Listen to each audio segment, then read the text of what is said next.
for the thousands in attendance and the millions watching around the world. Ladies and gentlemen, let's get ready to rumble!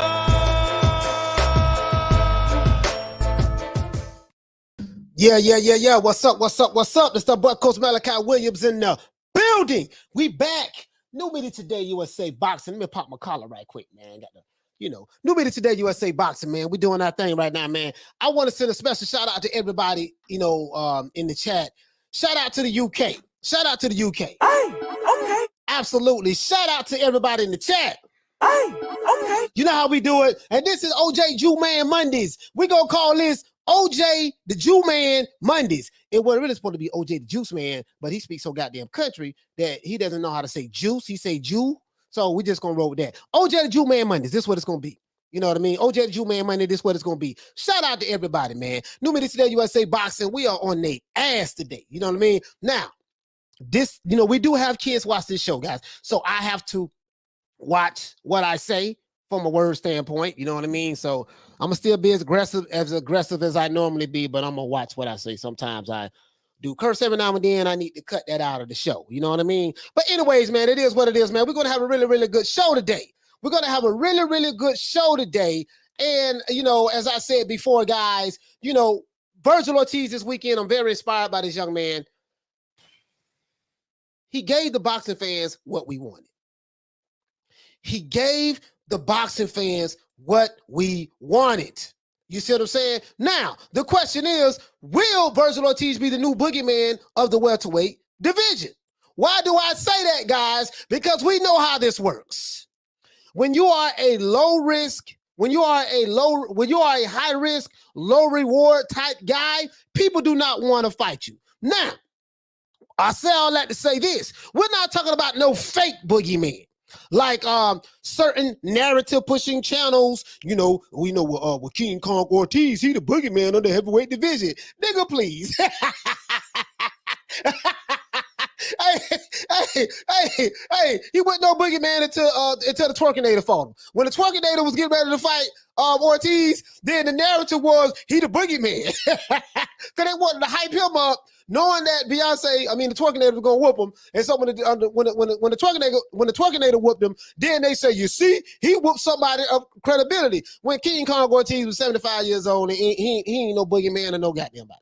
And shout out to King Kong Ortiz. Hey, okay. You see what I'm saying? But no disrespect to King Kong Ortiz, but it is what it is. But we're talking about this young man, Virgil Ortiz, and we're going to talk about the other welterweights in the division, and we're going to look at the boxing landscape as a whole. And guess what? I got some receipts. I got some things I want to talk about as well, guys. I have some other things that I want to talk about as well. You see what I'm saying? We're going to break this down like a 57 Chevy, man. And we also want to look at, we've been hearing that Rigo down, been getting a little, I don't want to say, I guess, hate or whatever, because we have some people saying that they don't want to see him box anymore, yada, yada, yada. I don't know. I didn't see the Rigo down fight, guys, so I really can't, take anything away from it or add to it, to be honest with you. You see what I'm saying? I really can't, you know what I mean? But anyway, let's give everybody in the chat a round of applause. You know how we do it. We got to do our intro. Shout out to Anthony Smith. Hey, okay. Shout out to Johnny Blaze. Hey, okay. Shout out to Fury and Survivor. Hey, okay. Shout out to my sister Lisa Bells, the queen. Hey, okay. Shout out to Meryl Dixon. Hey, okay. Shout out to Carlos Mendoza. Hey, okay. Shout out to, who else we have? My main man, Charlo. Hey, okay. Shout out to Johnny Blaze. Hey, okay. Shout out to Micah. What's going on, Micah? Hey, okay. Shout out to my main man, Harleen, in the building. Hey, okay. Shout out to the queen, Karma Serene. Hey, okay. Shout out to Troy's Smoke Alarm. Hey, okay. Shout out to Faran. What's going on, fam? Hey, okay. Shout out to PED. Hey, okay. Shout out to Johnny Blaze. Hey, okay. Shout out to Thomas Jones. Hey, okay. Shout out to, who else we got? Shout out to Wizard Sleeve. Hey, okay. Shout out to the UK. It's good evening time in the UK. Hey, okay. Shout out to Jovan Soto. Hey, okay. Shout out to Your brother say he's excited about JoJo Diaz and Devin Haney. Yeah, that's gonna be a damn good fight. Hey, okay. Oh, we gotta talk about that. We gotta talk about Rolly Romero, how he is, from what I'm hearing, he's ducking Devin Haney. Like literally, he's ducking Devin Haney. Like literally. Hey, okay. Shout out to Richard Slutsky. Hey, okay. Shout out to Jesse. What's going on, fam? Hey, okay. Shout out to King K.O. Hey, okay. Shout out to Uncle Dave Zilla. Hey, okay. Shout out to Lady Shan. Kaboom in the building. Hey, okay. Please subscribe to Lady Shan's YouTube channel. Please subscribe to Lady Shan's YouTube channel. Shout out to Arlette. Hey, okay. The Queen. Shout out to the Queen, Lady Shan, once again. Hey, okay. Shout out to BG in the building. Hey, okay. Shout out to BG for dropping that $3 super chat on your boy. Hey, Leroy! Super chat received. Playtime's over, boy. Absolutely. Salute, coach and family. Yes, sir. Salute to everybody in the chat. Everybody in the chat is family. You know what I mean? Now we run fanboys. We run fanboys and trolls away now. We know that. If they're a troll, oh yeah, we run them away. Yeah, we don't play with the trolls over here, man. You know, this is not the troll channel. Shout out to Uncle Dave Zilla. Hey, okay. Shout out to Meryl Dixon. Hey, okay. Shout out to who else we have? Shout out to Graham Taylor. Hey, okay. And shout out to Stephen Joseph. Hey, okay. Here it go. He said, what about Ali's grandson? As a matter of fact, Ali grandson, that's a good question, man. To be honest with you, I didn't see the fight, but I'm also happy that Muhammad Ali grandson did win his bout. I think it was his first fight. Oh yeah, shout out to OG, double OG, triple OG, quadruple OG. To this day. Hey, okay. Yeah, man. So anyways, here we go. So, and last week, I think last week was the 5th anniversary of Muhammad Ali's passing. So what we're going to do, because we do have the great one, the greatest of all time, Ali, we're going to have a moment, hit the Ali bell for the 5th anniversary, the 5th transition, I would say, of Muhammad Ali. Yeah, man, the greatest of all time, man, Muhammad Ali. You see what I'm saying?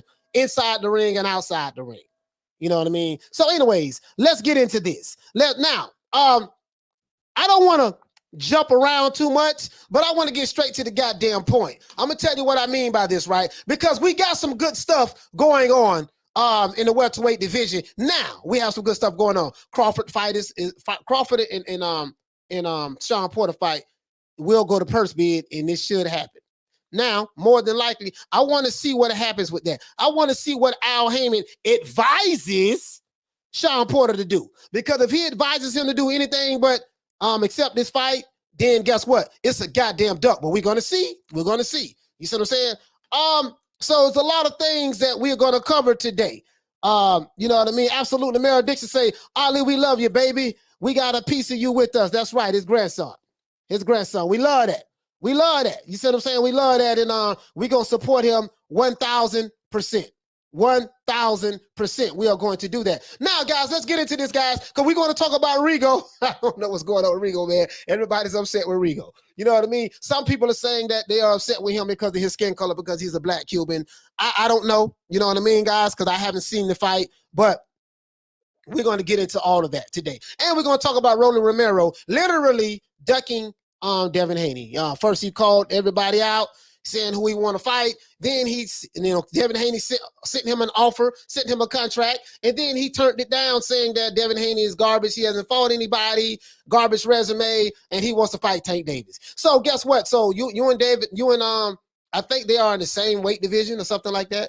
I think they are. Because I haven't watched much of Rolly Romero fights, to be honest with you guys. You know, I haven't watched much of his fights, but if you turn it down contracts, you got opportunity to fight Devin Haney, and they submitted you a contract, and you just ducked it, didn't negotiate to say you don't want to fight him, whatever the case may be. That's a goddamn duck to me. Period. You know what I mean? So it is what it is, guys. But let's get into this. Now, Virgil Ortiz, the reason why everybody's talking about Virgil Ortiz, because he gave the boxing fans what they wanted.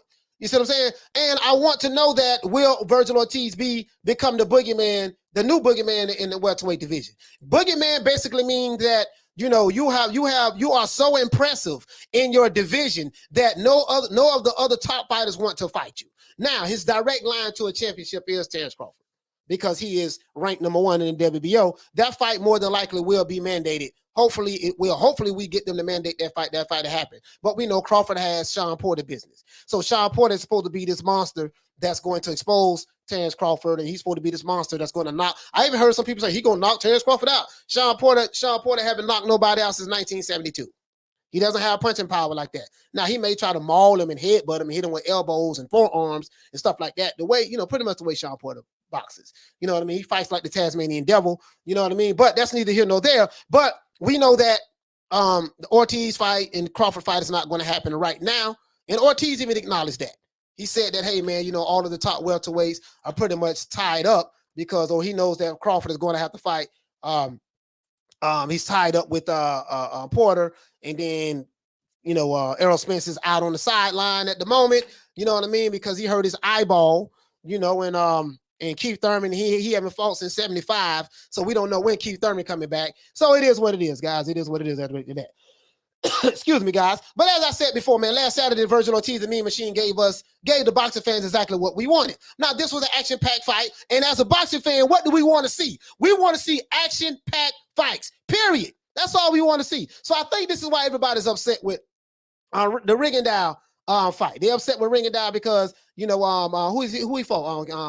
Casimero. I think he fought Casimero. And they're upset because the fans wanted an action-packed fight. We didn't get it. So they're mad at Rigo. And they're saying that he ran and yada, yada, yada. Now, some people said it was a defensive spectacle. It was a defensive display that Rigo put on. But we're going to get into that. I don't want to get ahead of myself. You see what I'm saying? Now, even though I am high on Virgil Ortiz, and you guys know this, I have to be honest. He fought a guy whose style was tailor-made for him. Let's keep it in this proper perspective now. I like Vergil Ortiz. He wants all the smoke. He looked damn good against the Mean Machine. But let's be honest, guys. The Mean Machine did what? Stood right in front of Vergil Ortiz, tried to counter him, tried to trade punches, and the Mean Machine was unable to slip punches. He was catching clean right hands. He was catching left hooks. He was catching jabs. You know what I mean? The Mean Machine literally had no defense. Everything that I said that Vergil Ortiz didn't have from a defensive standpoint, the Mean Machine literally did not have any defense at all. He was just there to be hit. Hit me, fool. Pam. He hit him, and then let me see, can I take your punch and let me counter it? This is exactly what happened. So let's not get ahead of ourselves. You see what I'm saying, as it relates to this. Another fighter who has footwork, good defense, and is slick will not fight him that way.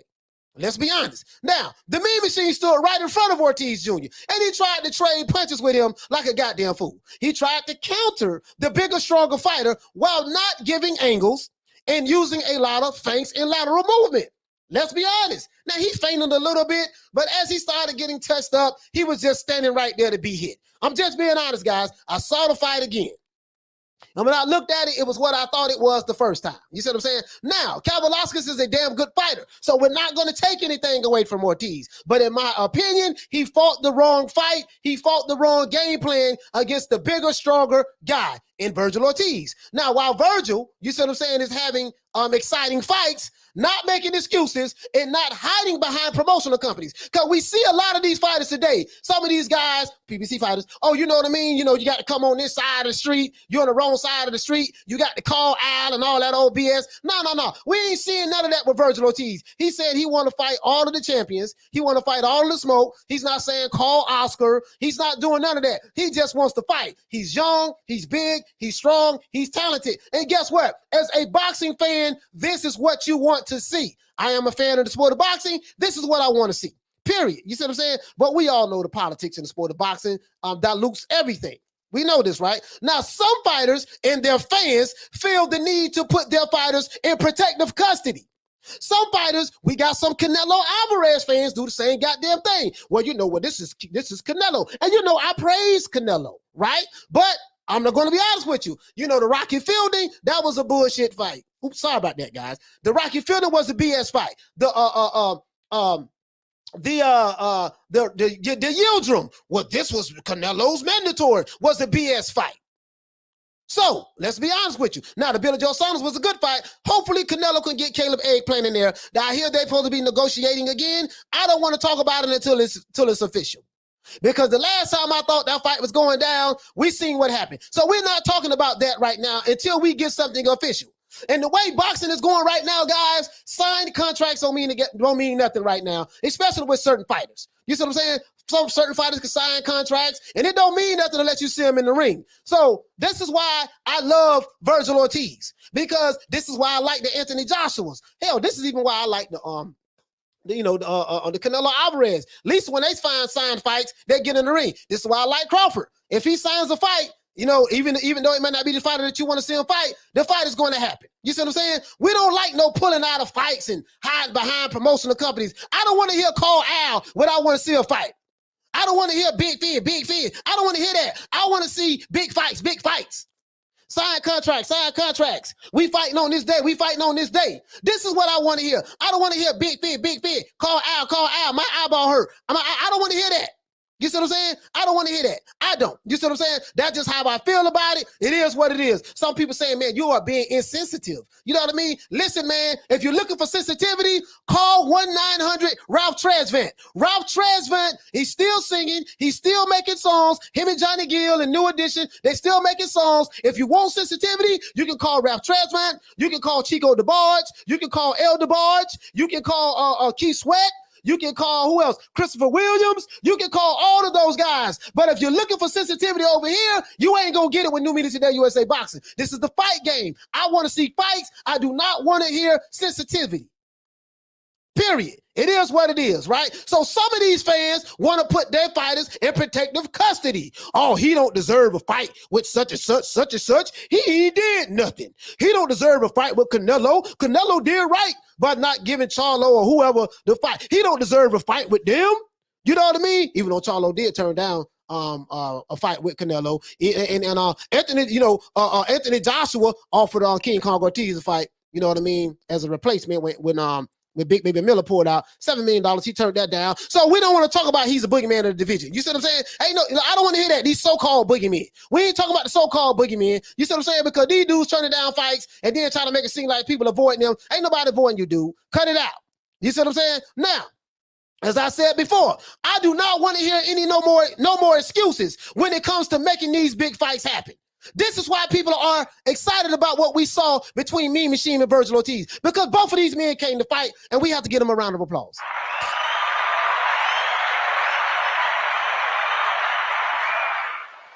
Now, I will say this. These up-and-coming welterweights like Conor Benn, Virgil Ortiz, and Bruce Ennis are going to run these older fighters out of the welterweight division soon.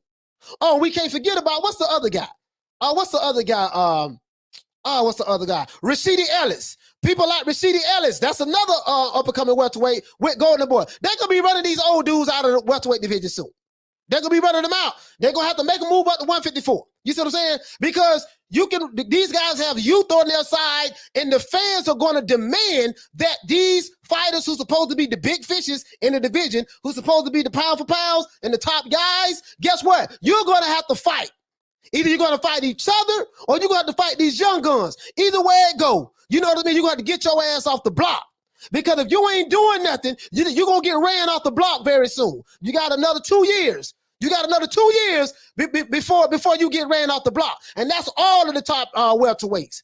I'm putting it out there. I'm putting it out there right now.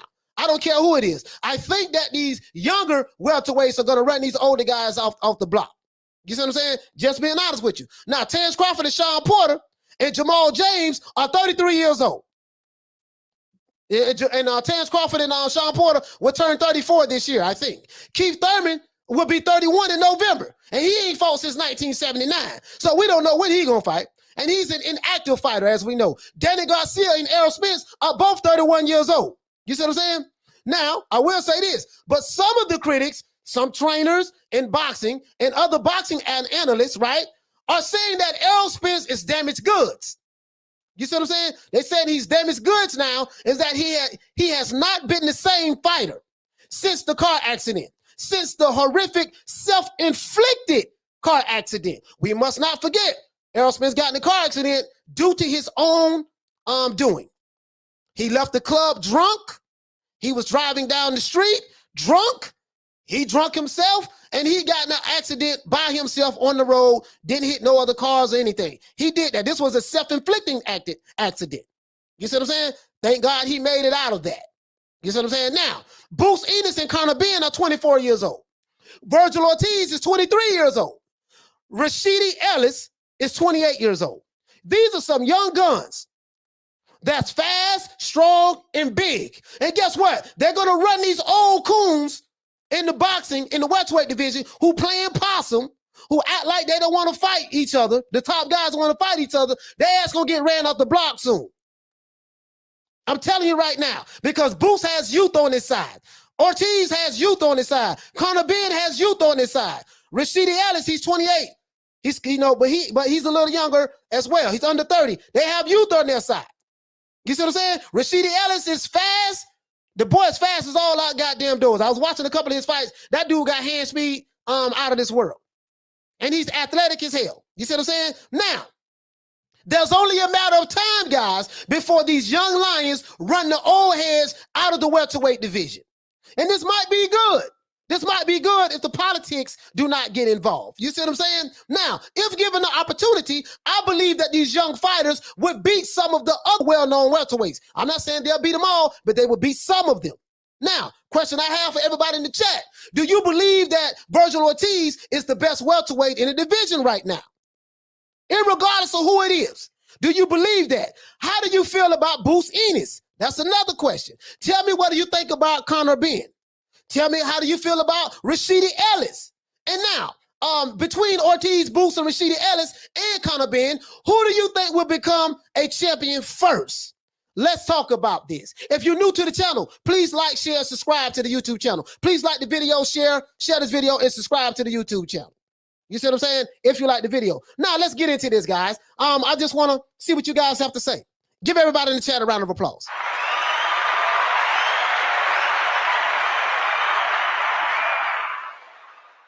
Johnny Blaze says the hourglass is on the other side for these vets at 47. Yeah. I really believe that.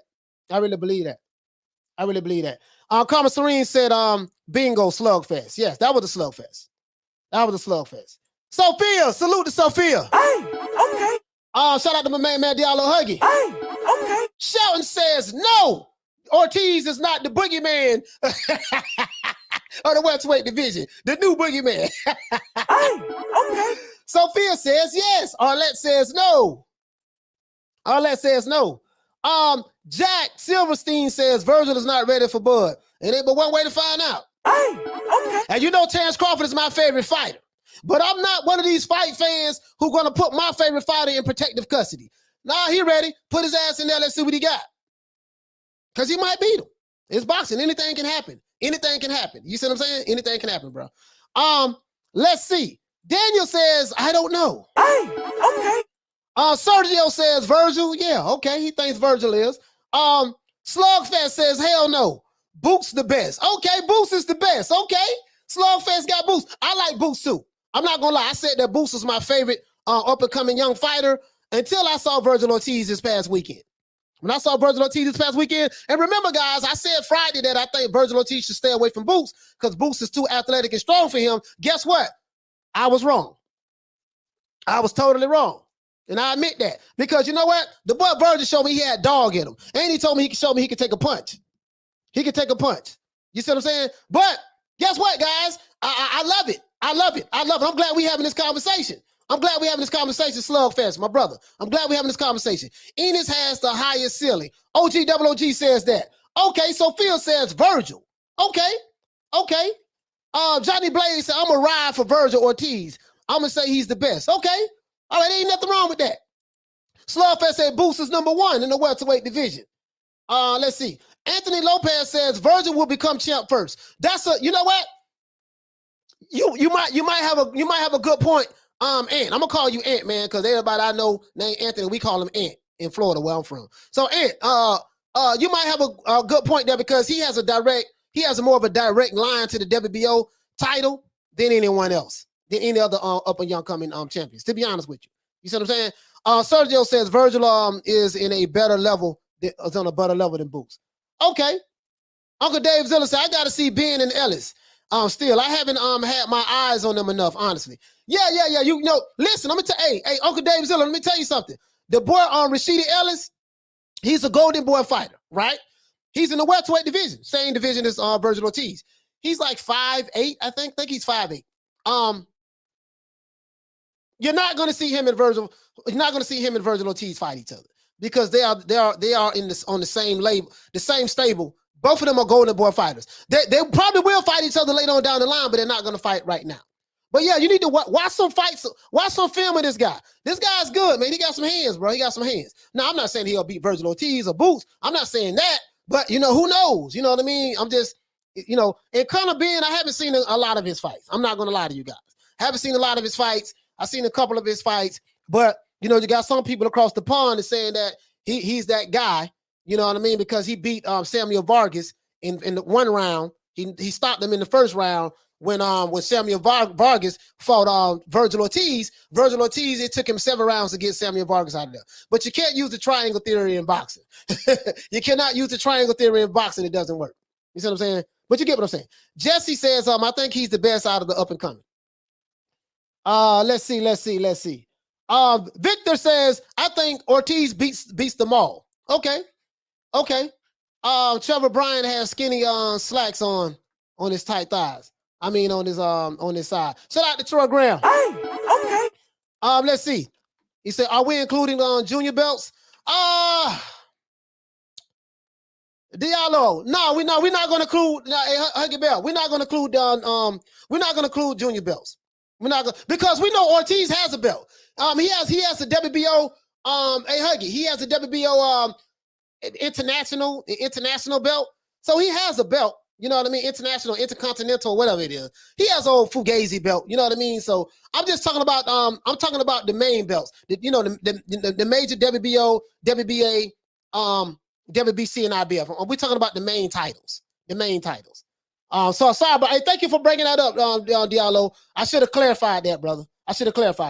Eliza says Bud is the best. Then Spence, Boots, and Ortiz are the best. Okay. He says Boots is a pharmacy in the UK. He's a pharmacy. Yeah, I don't know what you mean by that. Oh, I guess you mean there's a pharmacy named Boots, if I'm understanding what you're saying. James Burrell says I see Boots getting there first. Got the PBC connection.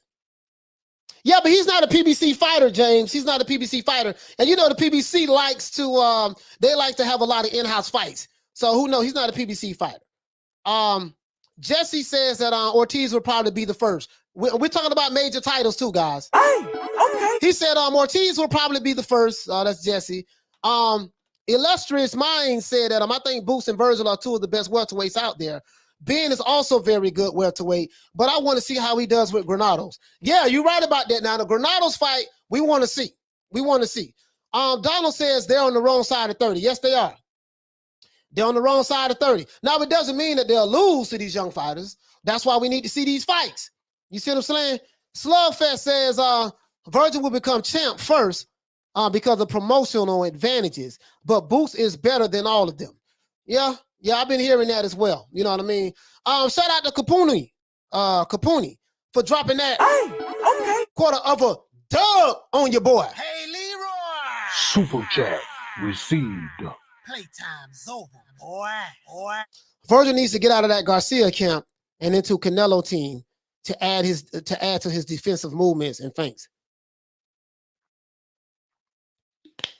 That's a good point. That's a good point. You know what I mean? Yeah, that's a good point. I think right now as he get older, he'll learn that he doesn't have to take punches that he don't need to take. He's just a big, strong kid right now, man, and he like he don't give a damn. Capuni, what you say, fam? You say Boots gets hit like Virgil, but with his hands down. He also needs to work on that. Plus to what you say? Plus to everybody, footwork is relative to getting to your target, or away from your target, no matter how you do it. Yeah. I'm not gonna lie. I think Boots has better footwork than Virgil Ortiz, but I think Verge knows how to, he has great footwork as well because he knows how to cut that ring off. Southpaw Killer said, I'm not sold on Conor Ben yet, coach. Them the zone fighters be overrated, especially the ones across the pond. Yeah, I'm not gonna lie. I'm not sold on Conor Ben either. Not sold on him at all. Shout out to Rap Star. Rap Star, Rap Star loves Conor Benn. I'm not sold on him at all, though. I'm not. But we're gonna see. We're gonna see. D Nice says I got Crawford at 47. Okay, but we're talking about like the young up-and-coming fighters. You see what I'm saying? Y2K says Ortiz has no defense. The Boots and Crawford types will wash him. Yeah, I think somebody like Crawford or Boots, they wouldn't fight him the way Kavaliauskas fought him. You can't stand in front of that dude. If you stand in front of that dude trying to slug and trade punches like Mean Machine did, your ass going to sleep. I don't care who it is, whether it's Crawford, whether it's Boots, whether it's Sean Porter, whether it's Errol Spence. If you stand in front of this guy trying to prove a point, trying to show that you the big dog in the yard and you're a tough guy, if you stand in front of this guy, I don't give a damn who it is. Their ass going to sleep messing with this dude. I don't care who it is. You see what I'm saying? Rapstar says Conor Benn is going to shock the world. We'll see. We'll see. We will see. You see what I'm saying? So now, we're going to see, guys, what's going on with these up-and-coming welterweights. A lot of you guys don't know a lot about Rashidi Ellis. I would advise you to look at Rashidi Ellis. You know, he's a good fighter as well. He's fast as all outdoors. Fast as all outdoors. You see what I'm saying? Virgil jab was on fire. Yes, his jab was on fire. But we gotta keep everything in its proper perspective. He fought a guy who stood right in front of him and was trying to trade punches.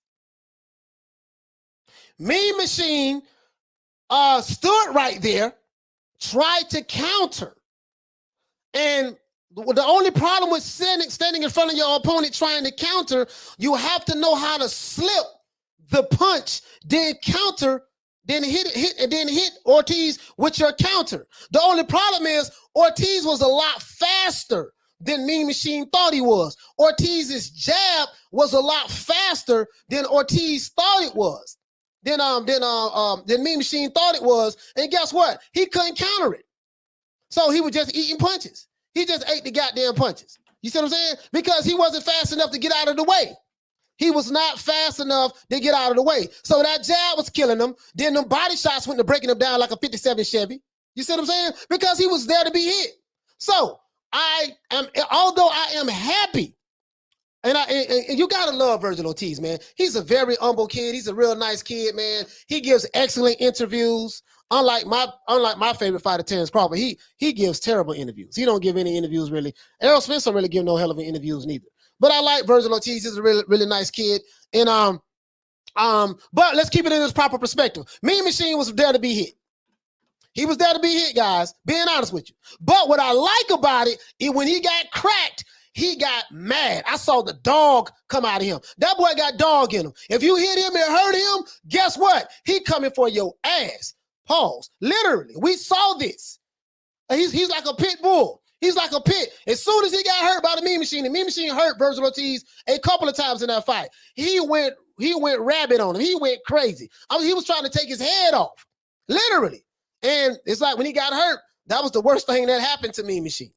It's like when Mean Machine hurt Crawford and dropped Crawford in the fifth round. No, he dropped Crawford in the seventh round, I think, of the seventh round of the fight when him and Crawford fought each other, and that was the worst thing he could have did. After that, Crawford pressed his ass out. He pressed him out. He switched from southpaw, because the southpaw stance wasn't working, back to orthodox, and he smoked him out and he pressed him out and he got him out of there 2 rounds later. That was the worst thing that Mean Machine did when he hurt Ortiz. He said Virgil has a nasty jab. I think if he was to make it more accurate, it could help him set up punches rather than just throwing bombs. Also, I think it would discourage a lot of Crawford creativity. Yeah, Crawford ain't gonna be there to be hit. I'm gonna give you a perfect example. Well, it depends, because sometimes Crawford want to try to prove a point. Since he's been in the welterweight division, he's been trying to prove a point. He'll do that from time to time. But watch Julio Cesar Chavez in the Pernell Whitaker fight. Julio Cesar Chavez is a very strong, powerful fighter. Pernell was not there to be hit.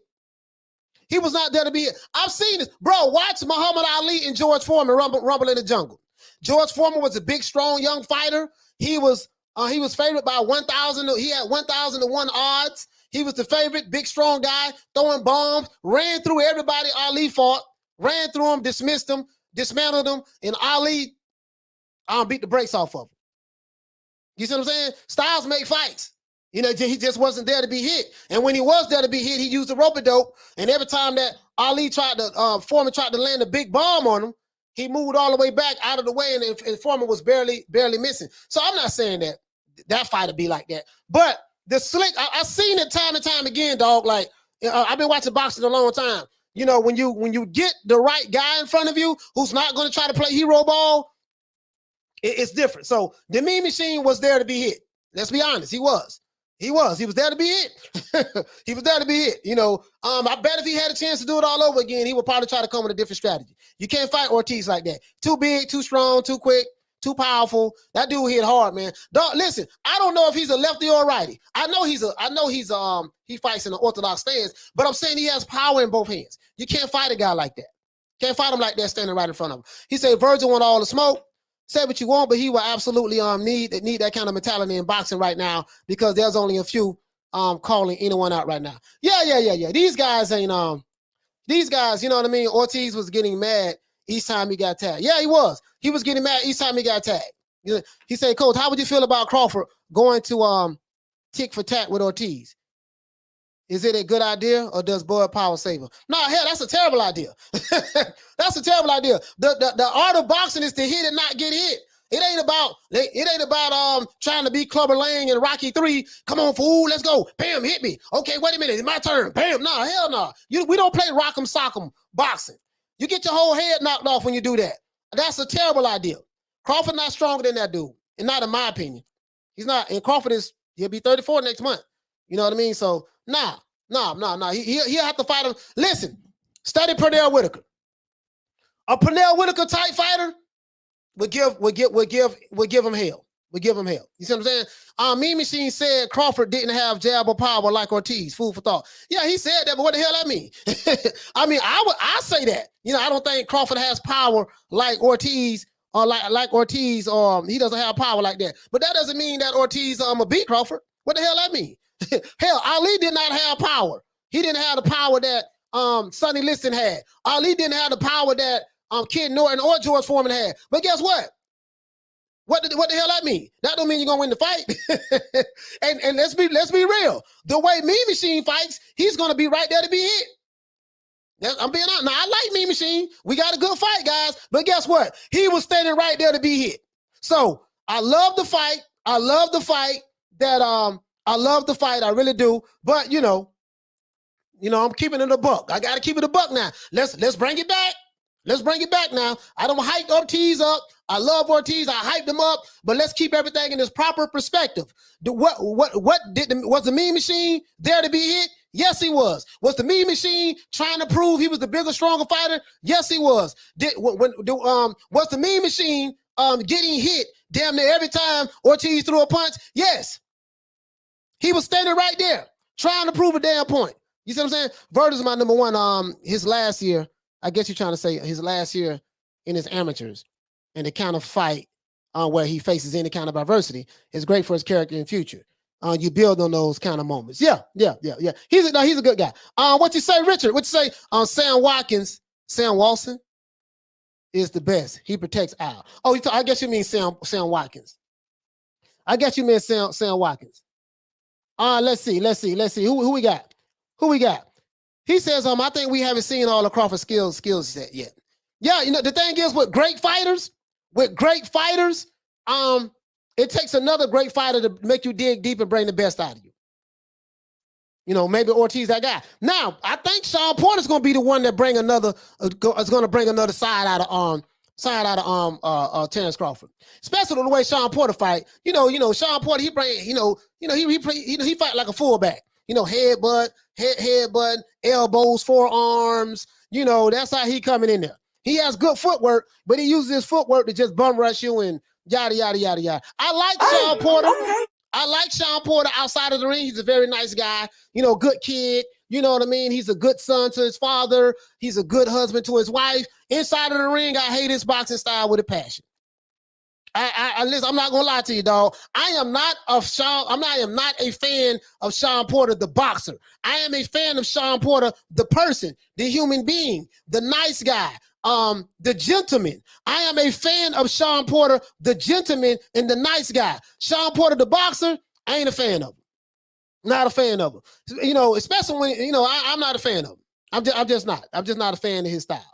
I'm just being honest, guys. This ain't no shade. This ain't no shade. To this day. This ain't no hate. To this day. I'm just saying, I like Shawn Porter, the person. Shawn Porter, the boxer. Shawn Porter, the football player. Shawn Porter, the headbutter and the elbows and the forearm fighter. I'm not a fan of that. Just being honest with you. To this day. Hey, okay. He say not just anyone can get away from Virgil. It surprises me how so many people don't notice how quick his feet are. No, he has really quick feet. But I'm saying that the Mean Machine was there to be hit. You know what I mean? You know, it's gonna take somebody with an elite skill set who, you know, and this is why we want to see him fight these top guys. You know what I mean? Maurice Hooker tried to outbox Virgil as well on the back foot, and look what happened to him. Virgil is definitely improving. Yeah, but Maurice Hooker ain't no goddamn Terrence Crawford. And let's be real. Maurice Hooker is not no Crawford. And Maurice Hooker don't have no pop, you know, because he was touching Vergil Ortiz, but Maurice Hooker is not strong. He doesn't have any pop. Well, you got to have a punch that's going to make that your opponent can respect. What I notice about fighters who are strong on the inside and can take a punch, if I'm fighting you and I take your best punch and you cannot hurt me, guess what? I'm coming at you. I ain't forget the head movement, none of that. You can't hurt me. I don't take your best punch. You know what I mean? Now I'm finna press you out. I'm finna press you out. You see what I'm saying? So yeah, Maurice Hooker, even though he's in the same camp, he, you know that there's no comparison really. He say Southpaw killer, so Josh Taylor has footwork. Meryl Dixon say Crawford better not do that. I totally agree. Hey, okay. Can't stand in front of that dude. Not that young man there, boy. Not that young man. You know, he punched too hard. He punched too hard. And all it takes is one punch. You know what I mean? Carver Reed says, sounds a little shady. Hey, Carv, To this day. this ain't no shade, Carv. I know you love, listen, Carv, I love Shawn Porter, the person. I like Shawn Porter. I like when he do interview. Well, I don't like his podcast. He's kind of boring on his podcast. I guess it's because if you look at his podcast, Carm, you got to admit that podcast boring as hell. He got these boring ass dudes on there. They don't have no personality. They're boring. They're bland. You know, and Shawn just is ultimate nice guy. So I like the gentleman. I like the Ralph Tresvant side of Shawn Porter. You know, the man with sensitivity, the nice guy. I like the, you know, I like that. But Shawn Porter, the boxer, the football player, no, I can't. To this day. Hey, Carl, I'm telling you, like, this ain't no shade. This ain't no shade, Carl. This ain't no shade. Say it again. Say it again. Say something else. This ain't no shade, Carl, but Shawn Porter, the football player, Say it again. Say something else. the head butter, To this day. I'm not, you know, I'm not a fan of that style. I'm just being honest with you. Arlette says that Ortiz punches hard. Yes, he does. Freddie says, Coach, I agree with you. Yeah. Hey, man. Hey, Carl. Hey, you know, Carl Cerise, she love Shawn Porter. Now, I think Shawn Porter's one of her favorite fighters. So, you know. Oh, man. He said, we call that mustard the sauce. Peppers. Boat hype. What's going on, man? He said, let's see what else we got. He says he is a new name. He would end up nobody. I don't know what you mean by that. New fighter, don't want to engage. I don't know who you're talking about. I don't know who you're talking about. Slowfest, you said you got Boots, Stenois, Ortiz, my top 3 welterweights. I gotta find out who this. Look at this on. We say I don't know who this guy's number 2 is. Stenois. I have to look him up. I think I've seen him fight a couple times, but I don't know how good he is yet. You know what I mean? If you're new to the channel, please subscribe. Like the video, share the video. He said, Coach, you probably loved Rigo's performance the other night. I didn't even see the fight, bro. Hey, Hernandez, I didn't even see the fight, fam. We gonna talk about that. I didn't even see the fight, bro. I'm seeing this uproar online about Rigo. You know what I mean? I see Punch talking about banning Rigo. He don't need to fight no more. Punch want to stop the man from eating, man. Punch want to stop the man from eating and taking care of his family. I don't know why he want to do that. You know what I mean? Punch, I think Punch is more disappointed than anything. I think Punch probably better on Rigo, and Rigo let him down. He let him down, and he probably just pissed off about him. Coach saying Porter have no chance against Bud. No, I ain't saying he don't have a chance against Bud. He have a chance. You know what I mean? He have a headbutting chance. You know what I mean? I think if he could fight his type of fight and he can impose his will on Bud, he got a chance. You know what I mean? Cole saying, but he got a chance, Johnny Blaze. To this day. You know, I ain't saying he ain't got no chance. I just don't like his style. You know what I mean? He said the other guys actually bring the entertainment to that show. Carm, you know what? I watched that podcast. I don't know, man. Like, you know, if you say so, sis, if you say so, if that's entertainment, and goddamn, if that's entertainment, listen, if the Welterweight podcast is entertainment, I hate to see what boring looks like. He said, thank you, Coach. Porter podcast sucks. Yeah, but if the podcast, if the Welterweight podcast, if those guys he has brings entertainment, if that's entertainment, I hate to see what boring looks like. I hate to see it. I'm just being honest with you. To this day. I'm just being honest with you. Say it again. Say something else. Hey, how do you guys in the chat feel about the Welterweight podcast? Is it an exciting podcast for you, or do you guys think it's boring? Dude, bro said, yeah, it's a boring podcast. I turned it off on when they started talking about football. Yeah, man. They say Sean Porter needs you as a guest on the show. Yeah, he need to, man. Cause them other dudes, bro. Like, I mean, there's no excitement. They just be sitting there, especially like the two white guys. They are boring as hell. And then the black dude on there, the big dude, he try to be funny. I guess he's the most exciting guy on there. You know what I mean? But I'm just being honest with you, man. Like, that shit put me in the coma. And me, I'm a high energy guy, and I just don't get high energy when I watch his podcast. I just don't. But hey, to each his own. You know, if Karma likes it, there's nothing wrong with it. You know what I mean? But I'm saying to me, nah. To me, nah. And then he pissed me off the other day. We watching the podcast live. They go live. He won't even talk about, what the situation is with him and Terrence Crawford. Yeah, man, I don't talk about business and none of that. I'm not going to discuss that. And man, that shit boring, dog. I just got to call it like it is, man. To this day. Man, that shit boring. I was trying to be nice about it. I can't do it no more. That shit boring as hell. It's boring as hell. Sorry about the cursing. But it's boring as hell. Did Maurice Hooker move up to fight Vergil Ortiz? No, I think Mighty Mo was at light welterweight. I think he was at light welterweight, to be honest with you. I gotta see how many DJ say Boots washes Ortiz. Only way we gonna find out. We gotta get him in the ring. DJ. We gotta get him in the ring. You know what I mean? But that'll be a good fight. But this is the thing, DJ. They're not gonna fight each other right now. DJ, and I don't think that Oscar De La Hoya is going to be in a hurry and make that fight happen anytime soon. I'm just being honest with you. Just being honest with you. So I think Boots has a harder path to becoming a champion than Virgil Ortiz does. Because if you look at the sanctioning bodies, bro, like if you look at the sanctioning bodies, they have like Boots like ranked number 8 and 9 and different sanctioning bodies, and people gonna say, "Oh man, he ain't fought nobody." This is what kills me, guys. With the people say you haven't fought anybody crowd. Young said Crawford takes away Ortiz's jab as a southpaw, leading him predictable. Basically, his boxing IQ beats Ortiz. Great show, fam. Yeah, he's gonna need it against Ortiz, but if he goes southpaw, he'll be susceptible to the straight right. But he can't stand in front of him. He just can't stand in front of him. Yeah, that's all I would say. He can't stand in front of him, but we'll see. King KO said Porter was scared to talk about Bud on this podcast last night, bro. I don't know if he was scared, but he didn't want to talk about him. He didn't want to talk about it. You know what I mean? That old nice guy shit. Sorry about that. I keep cursing. That old nice guy stuff. You know what I mean? Like, bro, Porter smothers his punches. That's how Porter lost the fight against Keith Thurman. He smothered his work. If you look at the fight that Porter had with Errol Spence, he did real good now, turning Errol Spence, going to the body, hitting him with the jab. That was a damn good fight. If Porter did not get knocked down in the 11th round, there's a possibility that he would have won that fight. He would have beat Spence. There's a possibility. I'm not saying he would have, because we know Errol Spence is Al Haymon's godson. He's the favorite over there. So I don't think any judge would have given it to Porter anyways, but you get what I'm saying. But he smothered his work. I was watching the Keith Thurman fight. Yeah, Porter smothered when he go to fighting. Like when he fought AB and when he fought Formella and when he fought Keith Thurman, that's what he does. He smothered his work. He smothered a lot of his work. He has a style. He has a style. You know, I like Sean Porter as a person, but as the boxer, I ain't gonna sit here and tell you that I'm a fan of Sean Porter.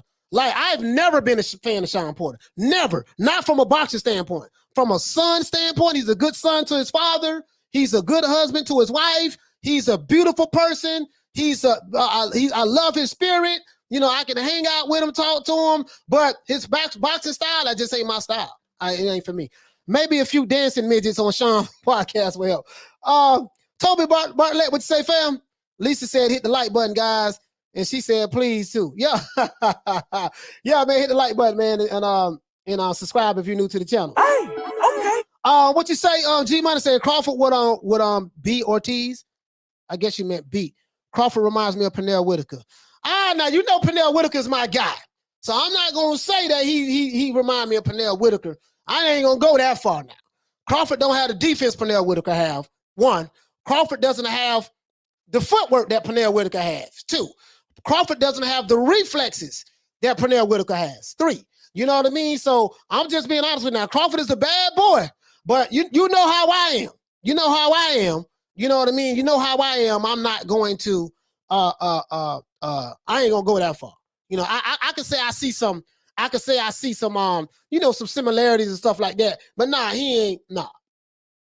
Karma Serene said Showtime was robbed. Showtime was robbed, Carm, you think so? Hey, okay. He was robbed against Keith Thurman. He smothered his punches, though. He smothered a lot of his punches. Bon Scott said Crawford fought former world champions. Pringles, salt and vinegar. Chin Khan. Yeah, he did that. He fought Amir Khan. He fought Amir Khan. He fought Kell Brook. Well, now guess what? He's going to fight a PBC fighter, finalmente. He's going to fight a PBC fighter. It's Sean Porter. So, regardless of what happens, I hope that he gets the credit that he deserves. But we know a lot of the Terrence Crawford haters who he ain't signed to the PBC, so we ain't gonna like him. You know, we know what they gonna say. We know what they gonna say. You know what I mean? I got a nuclear bomb I'm gonna drop too. I got a nuclear bomb coming up. It's gonna piss a whole lot of people off. I got a nuclear bomb I'm dropping. I'm gonna wait on it though. I'm gonna wait on it. But I got a nuclear bomb that's already set, ready to go. You know what I mean? But anyways, we gon' you know, so I guess we got to the conclusion that Sean Porter has a boring podcast. You know, he said I need sleep. I watch the Porterweight podcast. It puts me to sleep real fast. Man, I'm telling you, man. You know, it is what it is. Javi Santana, what you say, fam? He say Casimero and Nonair should be the fight. Yeah, I think that'll be a damn good fight. God Body Sports and News said they did Boots dirty. Yeah, you know what, man, bro? I'm telling you, bro. Like, I just got a funny feeling. I have a funny feeling about Boots, bro. These sanctioning bodies are going to keep him out of the loop. I'm telling you, dog. I see the politics coming with Boots, dog. I see the politics coming with Boots. I see it. They're going to say he ain't fought nobody. You know, yeah, he got 27 fights, but he ain't fought nobody. Yeah, but he can't make these dudes fight him. But they're going to try to force Boots to probably sign with a PBC, even though I think he has a contract with Showtime, but they're going to try to get Boots to sign with a PBC or maybe a Golden Boy Promotions or a Top Rank. Because if you're not signed to the major big dogs, guess what? They're going to run circles around you. And the promotional companies control the sanctioning bodies. The promotional companies control the sanctioning bodies, guys. It's just as simple as that. So they're going to do Boots dirty, man. I see that. He said Porter podcast don't need to run lip about other channels. Be respectful, bro. Be respectful. I'm just telling you how I feel. You know what I mean? If you're getting offended about my opinion about the Porterweight podcast, guess what? I don't care. I'm being respectful. I'm not disrespecting them. I'm saying that shit boring to me. That's my opinion. Some people may feel my show boring. Guess what? That's their opinion. There's nothing wrong with that. You see what I'm saying? There's nothing wrong with that. Now, we ain't on no sensitivity stuff now. We are not on no sensitivity, period. You know what I mean? If you're a Ralph Tresvant ass nigga, this ain't the channel for you, dog. Just with all due respect. That's all I'm going to say about that. Here you go. The guy said, that's the way PBC fighters talk when Porter doesn't talk about his upcoming fights. Yeah, I know. I mean, they got to get permission from Al to talk about upcoming fights. You know what I mean? Peter Varnock say, Porter is going to bow out on the Crawford fight, in my opinion. I don't know if that's going to happen or not, but if that happens, they're going to blame Crawford and say he's ducking. Because you know the pro PBC ass kisses, that's exactly what they're going to say. I promise you they're going to. I'm telling you tomorrow's headlines today. That's exactly what they're going to say. Coach, have you seen the fight where Foreman fought on 5 guys in total embarrassment? Foreman fought 5 guys? No, I didn't see that. I didn't see that. When was that? When was that, fam? Southpaw Killer says that it was Mo's first fight at 147. Not a good choice getting acquainted to the weight with Ortiz. Oh yeah, that was his first fight at 147. I was thinking about 140, but yeah, that was his first fight at 147. Yeah, you're right. He moved up in weight. He should have stayed at 140. He shouldn't have. But I think Mo, man, I don't know why they sacrificed Mo to Ortiz like that. But anyway, Mo Hooker had some good success against Ortiz. He had some good success. He broke his hand, though. He broke his hand in that fight. God Body Sports say Boots looks like 154 at 147. Yeah, him and Virgil Ortiz. They big for that division. They big. Errol Spencer's big for that division as well. But those two guys, Boots and Virgil Ortiz, is bigger. Harleen says on Porter Podcast is like listening to Lennox Bum Lewis saying big up England, big up England. Hey, I know you keep calling Lennox Lewis a bum, but there ain't nothing bum about Lennox Lewis, Harleen. Lennox Lewis beat my favorite, one of my favorite heavyweights that I was a fanboy of when I was a kid, Mike Tyson, and he beat Evander Holyfield. And Lennox Lewis was the best heavyweight of that era. However you slice it or dice it. And you can say what you want to say, but he beat Evander Holyfield and Lennox Lewis and Mike Tyson. So I get what you say. There's nothing bum about Lennox Lewis. He's not no bum. He's not no bum. Now, that's how you feel about him personally. That's cool, but that's not facts. he's not a bum, bro. Lennox Lewis ain't no bum. Exactly, Coach. Smothered punches with losses loses him a lot of power. Yeah. He said Crawford tried to eat Khan's chin. He thought it was made of Pringles. Let's see. Eliza Feliciano, what you say, fam? He said we have to see if Boots has a chin. Woo. Well, you know, I'm gonna say this: if you're a fighter, you don't want to get hit by somebody to try to prove if you have a chin or not. Hit me in the chin, fool! Bam! See, I got a chin. You see what I'm saying? But I get what you're saying, though, Eliza. You know, if he fights somebody, you want to see can he take a punch? I agree with that because in boxing, eventually someone is going to touch you. You're right about that. You're right about that. You're right about that. You know what I mean? So, Hernandez says. The Bud hype is over. The Boogeyman is here. You feel like Bud is hype, huh? Okay. Hey, okay. Who the Boogeyman is? Because I just asked the question. I'm not saying that Ortiz is the Boogeyman of the welterweight division. I'm not saying that. I'm asking a question. He the Boogeyman, huh? Bud is hype. Pretty sure you don't like him. Pretty sure you don't like him. But that's cool, though. Hernandez, so I get it. You're riding with your Latino fighter. Ain't nothing wrong with that. I'm riding with Bud, the black fighter. We'll see who hype. We'll see who hype. Who else we got? Peter Varnock said Crawford is no Pernell Whitaker. I totally agree. Porter have to call Al, Mr. Telephone Man, and tell him something that's on his mind. Yo, all of the PBC fighters do. Every last one of them. They say call Al for a reason. They can't do what they want to do. They can't do what they want to do over there. King KO said Crawford got more power than Pernell Whitaker. Yes, he does. Now, he does have more power than Pernell Whitaker. He does have more power than Pernell Whitaker. He does. But that's about it. Inside fighter, Pernell Whitaker was a better inside fighter. Better inside fighter. Outside of power, yes, Pernell Whitaker ain't had no power now. That's true. He didn't have no power. And Pernell Whitaker was only a southpaw. So he wasn't a switch hitter like Crawford. Now Crawford does do things better than what Pernell Whitaker have done. I'm not gonna lie, but I'm just saying this fighting wise, you know, Pernell my guy. I'm always gonna give. Listen, bro. I'm gonna tell you off the rip. With me, Pernell Whitaker was my favorite welterweight. Welterweight and probably I say Sugar Ray Robinson. Sugar Ray Robinson my favorite welterweight. But I'm saying Pernell is right there. You see what I'm saying? So. I'm just saying. But yeah, but Crawford does have better all around. He could do more things in the ring than Pernell Whitaker could, but I'm not gonna say that. But Pernell Whitaker had better footwork than Terrence Crawford. And Pernell Whitaker didn't get hit. You know, he didn't really get hit. You couldn't hit him clean. You know what I mean? Karma Serene said, I guess she's saying Porter was robbed against he was robbed against Errol Spence too. He was robbed against Errol Spence too. You know what, Carm? I don't know.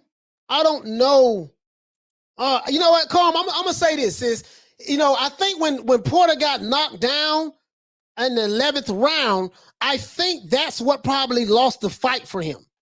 I think and then he clearly and I think he clearly lost the 12th round, right? So I think it was those last 2 rounds, the knockdown in the 12th round, is what swung the fight back to Errol Spence's way.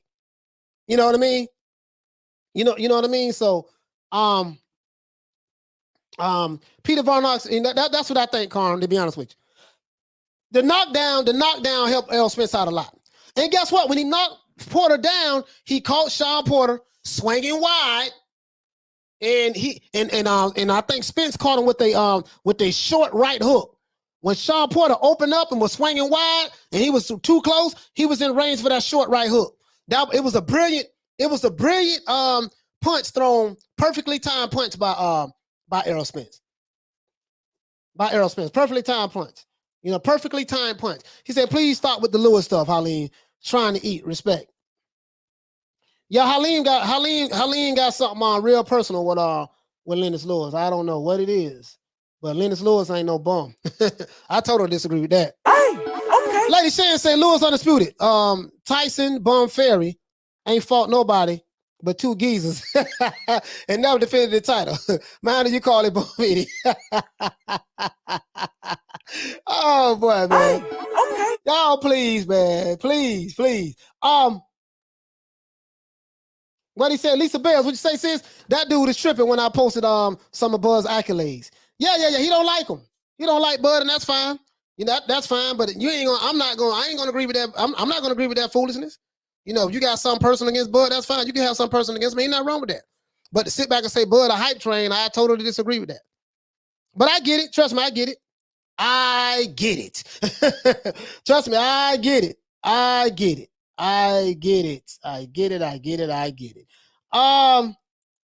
Jonathan says Virgil will be the boogeyman. No PBC fighter will fight him. What does boogeyman basically mean? That no one will want to fight you because it's a low risk. It's a low risk, high reward. It'll be a low risk. It's a high risk, low reward for them. You see what I'm saying? Absolutely. So Frank says Virgil beats Crawford. His jab would be too much. Well, we'll see. I say Crawford beats Ortiz. But only way we're gonna find out, they got to get in the ring. You say Virgil beats Crawford, I say Crawford beats Virgil. That's what I say.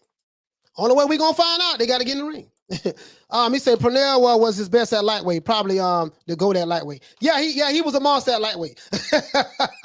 Yeah, Pernell was a monster at lightweight. Absolutely. Right on the storm said, I believe Bud would beat Ortiz. Ortiz is too flat-footed, and Bud is slick. Bud would frustrate Ortiz. Same as Mayweather did to Canelo. Salute, coach. Yeah, I think that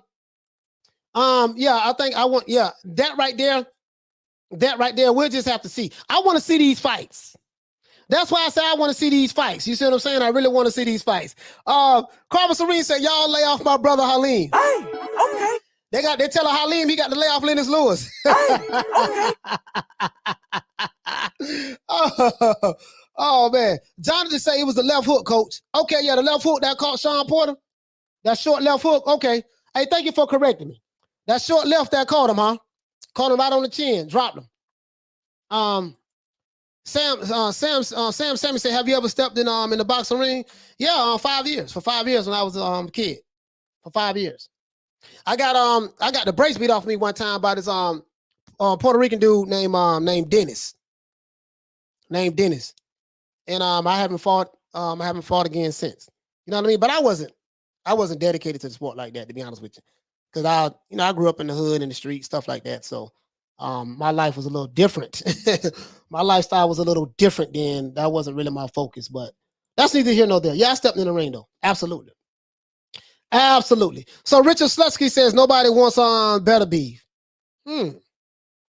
Richard Slutsky, okay. All right. Nobody wants on better beef. Peter Varnock say precisely. The only way to find out, I'm leaning towards Virgil. Yeah, the only way to find out, they gotta get in the ring.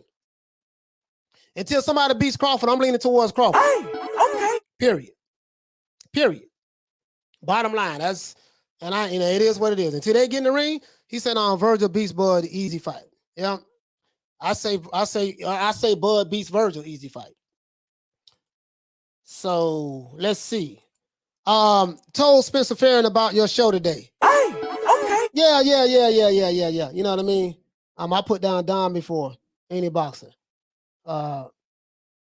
Helene said I put Don King before any boxer. Salute. No, I don't. Don King robbed a lot of boxers. He was good for the sport of boxing as related to making fights, but Don King was one of the biggest crooks in boxing. Period. Facts. Facts. So, but I like Don King. Shout out to Don King though. He said you're saying you're saying that on emotion. It's a 50-50 fight. Y'all make this about fans and not about seeing the fight. Yeah, anything happen. Yeah, exactly. But this is the thing though, JB.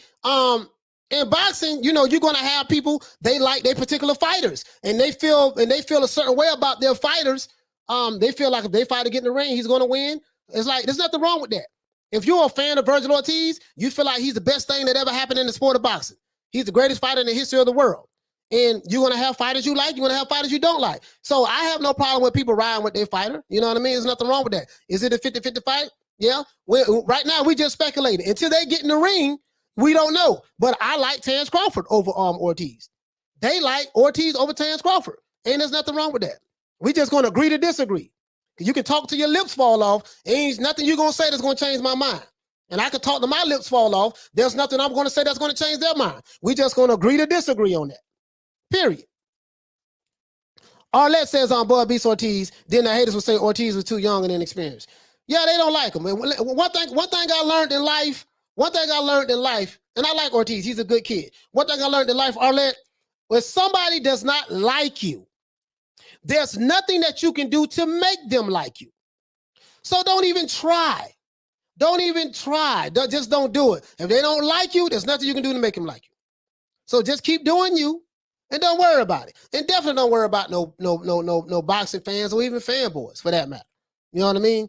Don't even worry about it. You know what I mean? I like what I like, you like what you like, and that's all that matters. What you like and how you feel is subjective to you. It's subjective to you, and that's it. Hey, okay. That's all it is. You know what I mean? And there's nothing wrong with that. You don't have to agree with me. You know what I mean? And I don't have to agree with you. That's the beauty of having your own opinion.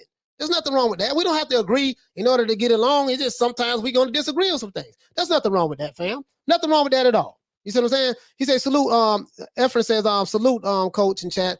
Bud has too many tools. I don't see Virgil beating him anytime soon. Hey, okay. He says, Crawford too crafty and experienced for Virgil. I just want to see that fight. I really want to see that fight. I really want to. Lisa Bell says, Arlette facts is damn if he do. Yeah, damn if you do, damn if you don't. If somebody don't like your dog, there's nothing you can do to make him like it. Period. You know, we support criminality and hyper capitalism over here. All hail Don King. All hail Don King. Look like Al Heyman taking the page out of the Don King playbook. Look like Al Heyman taking the page out of the Don King playbook. To me. You know what I mean? Scott says when Crawford hit 40 years old, then give the edge to Ortiz. Oh man. He says Crawford would pick that boy apart. Again, as I said before, Jawan says I'm from Texas, so I'm a fan of Virgil, but I ain't no 50-50. Bud too skilled for Virgil. But they do need that is a fight we need to see. Y'all would love to see that fight as well. Because I don't see nobody from the PBC fighting any of these younger welterweights. I don't see any fighter from the PBC fighting any of the younger welterweights. I just don't see it. They're not going to do it because the way the PBC operates, they fight mostly in-house fights. 9 times out of 10, it's going to be in-house. And look at the welterweight division. Give me a fighter in the welterweight division, a top fighter We're talking about the Errol Spences, the Sean Porters, the Danny Garcias, the Keith Thurmans, the top welterweights. Tell me which one of their top welterweights fought a fighter that wasn't with the PBC. Now I know what you're going to say. You're going to say, well, Errol Spence fought what's my main man? Kell Brook. Yeah, back in 2018 to get that belt. 2017? I think it was 2017 to get that belt. That's it. That's the only time I let him go over there because they didn't have any. It was advantageous to him to get that belt. But since then, who has he fought? They mostly fight. 90% of their fights are going to be in-house. Wizard Sleeve said Bud won't be losing any sleep. No. And truth be told, these fighters don't give a damn about what my opinion is or what your opinion is. Anyway, they don't give a damn. Like, they're getting paid. They're like, okay, man, who I fight next? And they're going to get in the ring and do whatever. It's us fans. But I will say this, us content creators are the ones who's keeping the sport of boxing alive. Because guess what? If you look at the mainstream media, they're not talking about boxing. They're not talking about boxing at all. Nothing wrong with disagreement as long as you don't take it personal. Yeah, I mean, but you got a lot of beta males in the sport of boxing. Peter Barnard, you got a lot of beta males in the sport of boxing. Listen, I have seen guys fall out. They've been friends for 30 years, being facetious, online, and as soon as you say something they disagree with, they enemies. Some guys are overly emotional. That's why I said when I started this channel back in January, I think it was January, when I started this channel, I had no idea that we had so many beta males in the sport of boxing. These dudes get upset. They start threatening you. They start calling you coons. They start calling you sellouts. They start talking about what they're going to do when they see you. All of this stuff. I'm telling you, man. But I just want I love the sport of boxing more than I love a particular fighter. There's not a fighter in boxing today that I love more than the sport of boxing. Period. I will praise a fighter and I will criticize a fighter. I don't give a damn who it is. It could be Canelo. I'll criticize his ass in a minute. I'll rip his ass when he fought goddamn Yildirim. Because I ain't going to count for Canelo. I like Canelo. He's a good fighter. He's my pound for pound best fighter in boxing. But guess what? I will rip his ass if he fight another tomato can. That's it. You're going to see me eat his ass. Period. And I may have a lot of Canelo Alvarez fans get mad and fall out with me. Mostly from the Latino community. And that's fine. I'm cool with that. You know what I mean? But I want to see good fights. I don't want to see no more tomato can fights, dog. I just want to see good fights. I don't want to hear no fighters talking about you on the wrong side of the street and all of this stuff there. But we do know that this stuff goes on in the sport of boxing. These promotional companies are not making the fights that we want to see. So I do respect what Terrence Crawford said, and I do respect what Sean Porter said. Sean Porter said, hey, man, listen. I have people who are above me that I have to listen to. I have to follow instructions. When they tell me what to do, I have to do what they say, what they tell me to do. So I respect what Sean Porter said. Sean Porter's not one of those PBC fighters that say he big fish and he can do what he want to do, but at the same time call out. Sean Porter acknowledges, hey, man, listen, man. I got people I got to listen to. I got people I got to listen to. You see what I'm saying? So it is what it is. He said, Killer California said Bud telling people what to do so he can duck them. Yeah, this guy don't like Bud. Who is your favorite fighter, sir? Who is your favorite fighter? I would love to hear that. He's Philly Fly say it's all personal opinions. That's the beauty of the sport of boxing. Exactly. Waleed said, you think Josh Taylor will be a problem for any 147 pounder if he moves up, Bud, Ortiz, etc.? Ain't number one way to find out, to be honest with you. If Josh Taylor is as good as they say he is, we'll see. We know that Crawford moved up from 135 to 140, became undisputed, and then moved up from 140 to 147 and became a champion. So it has yet to be determined if Josh Taylor can do that. He's great at 140. Will it be great at 147? I would love to see that. I would love to see that. You know what I mean? I would love to see that. But I think that I would love to see that. I would love to see that. I would love to see that. That'd be very interesting. That'd be very interesting. Will what the brother name is? Josh Taylor, will he be able to beat any of those top guys? You know, but all it's just speculation. I can't say anything about that until he moves up. Don's headquarters in Fort Lauderdale was built on boxers' paychecks. Yeah, absolutely. Yeah, he does have a headquarters in well, I don't know if he still has one now, Richard, but he did back in the day. Jonathan says Sean Porter literally said these young guns gotta earn a fight with me. Yeah, but you know what though? Let's be honest. Hey, okay. When the older fighters, they very seldom give the young up-and-coming fighters a chance to fight them. Very seldom. You know what I mean? Now you got people like Hagler. Hagler fought anybody. Oh, this guy's supposed to be young and strong. He's supposed to be next in line. Put him in the ring. You know, you ain't got the Marvin Haglers no more. Marvin Hagler fought whether you was young, old, crippled, Superman, the Hulk. He didn't give a damn who you were. You see what I'm saying? But but you know, in defense of Sean Porter, he's saying he paid his dues. And he's saying that, hey, I didn't just get straight. You know, I want you to understand what he's saying. Now, I'm not gonna rip Sean Porter. For saying this. He's saying that I am a guy who paid my dues in the sport of boxing, right? Hey, okay. I paid my dues in the sport of boxing, and I had to earn my rights in order to fight the champions that I fought in order for me to win the belt. He say no one just had, he say I didn't have 18 fights and someone just gave me a chance to fight for a title. This is what he's saying. You see what I'm saying? Now you can interpret it as ducking, and I get what you're saying, but you know, I want you to look at it on that aspect as well. You know what I mean? So I get what he's saying. I get what he's saying, though. I get what Sean Porter is saying, to be honest with you. I get what he's saying. You know what I mean? So Thomas Jones said, why the Bud hate? Because he's not PBC for fanboys.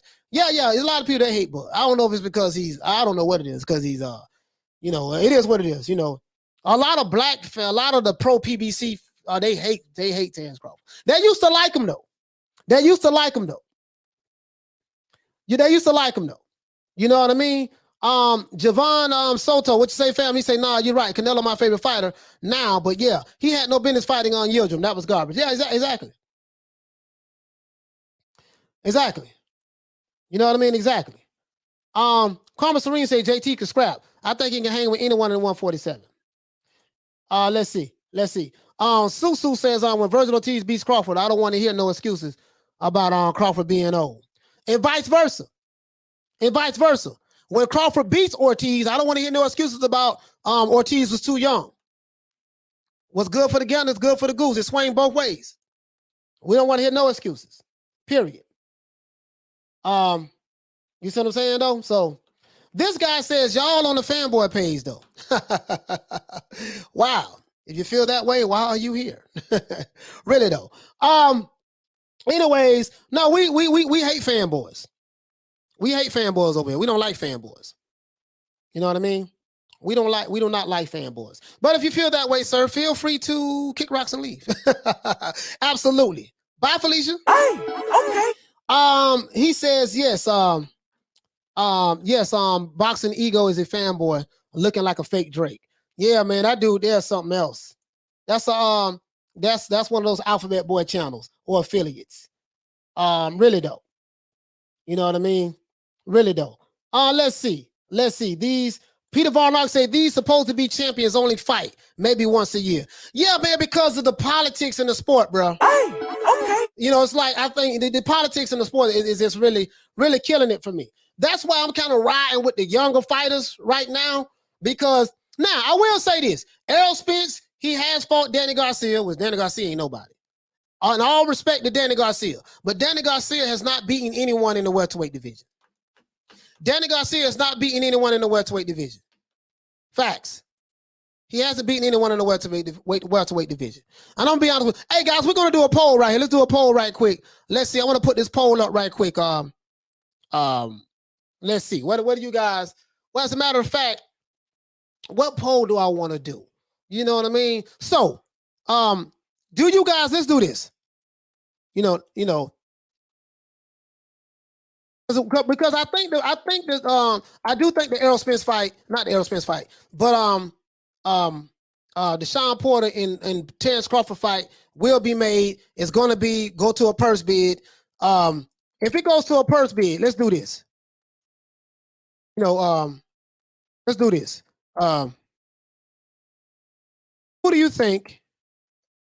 I'm gonna post a poll right now, guys. I don't want to influence anyone, but I want you to. I just want to. I'm gonna post a poll right now. We're gonna make this happen right now. Let's see.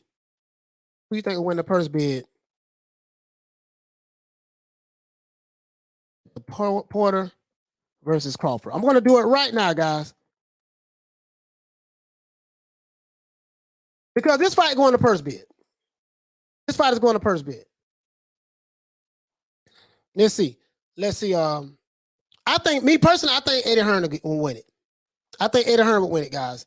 I'll be honest with you. I think Eddie Hearn will win it. Let's see. I had this up already.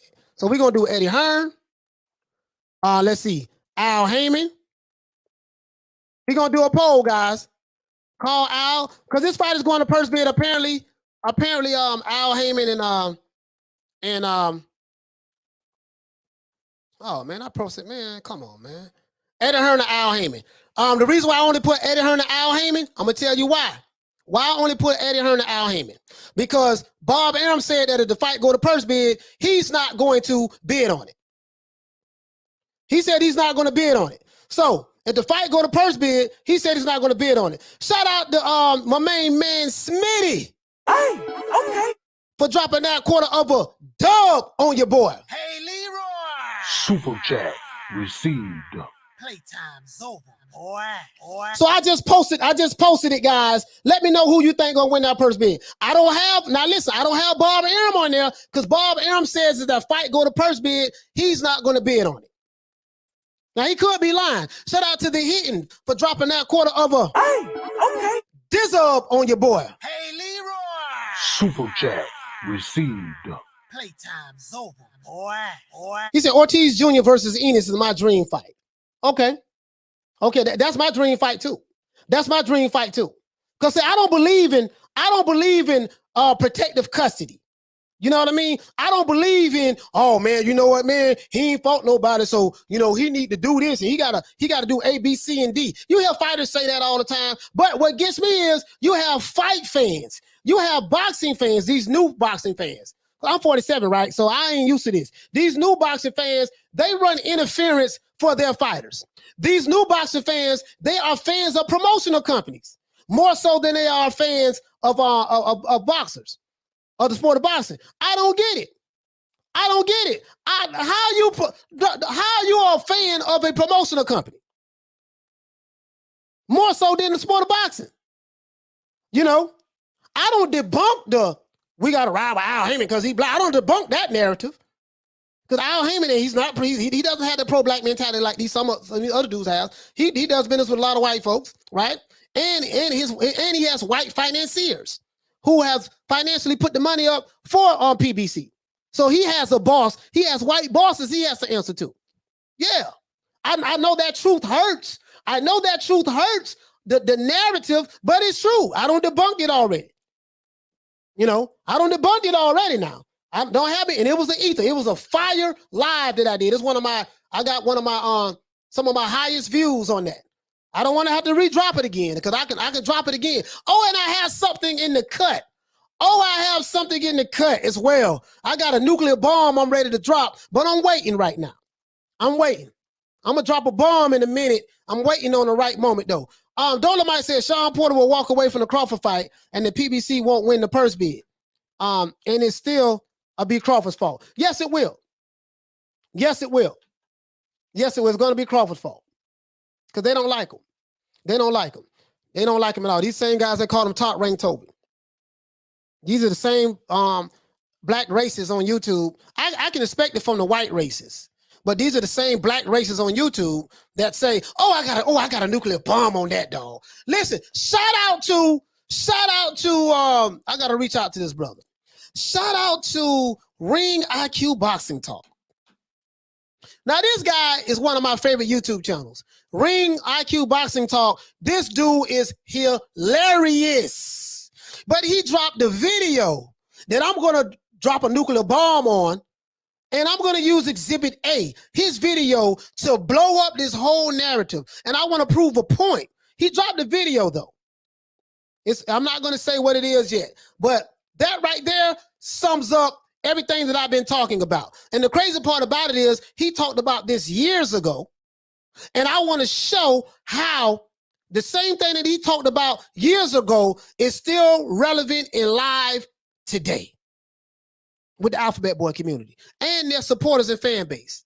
It's like, damn, this dude here, I just stumbled across it. Remember, I've been doing this for like 8 months now, 7.5, almost 8 months. So what was going on a couple years ago, I don't know anything about it. You know what I mean?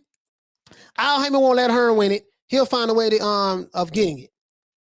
I just dropped the poll, guys. So I'm gonna see how many of you guys, here you go. He say, Ring IQ is a big Crawford fan too. Yeah, I didn't know that. I didn't know he was a Crawford fan. I didn't know that. But his comedy though, his comedy is hilarious. Ring IQ comedy is hilarious, bro. Like, you know what I'm saying, B? I don't know, B. You know, when he do that, bro, that shit is oh, sorry, but I mean the curse. But that dude is, bro, he just, I like to laugh. So I like, energy. I like, I'm not the boring type guy. Hey, okay. I don't like boring podcasts where they just sit here. Hey man, what do you think that's going on over here? Oh, well, man, I think that's says. Oh yeah. Hey, what do you think? Hey, I think says.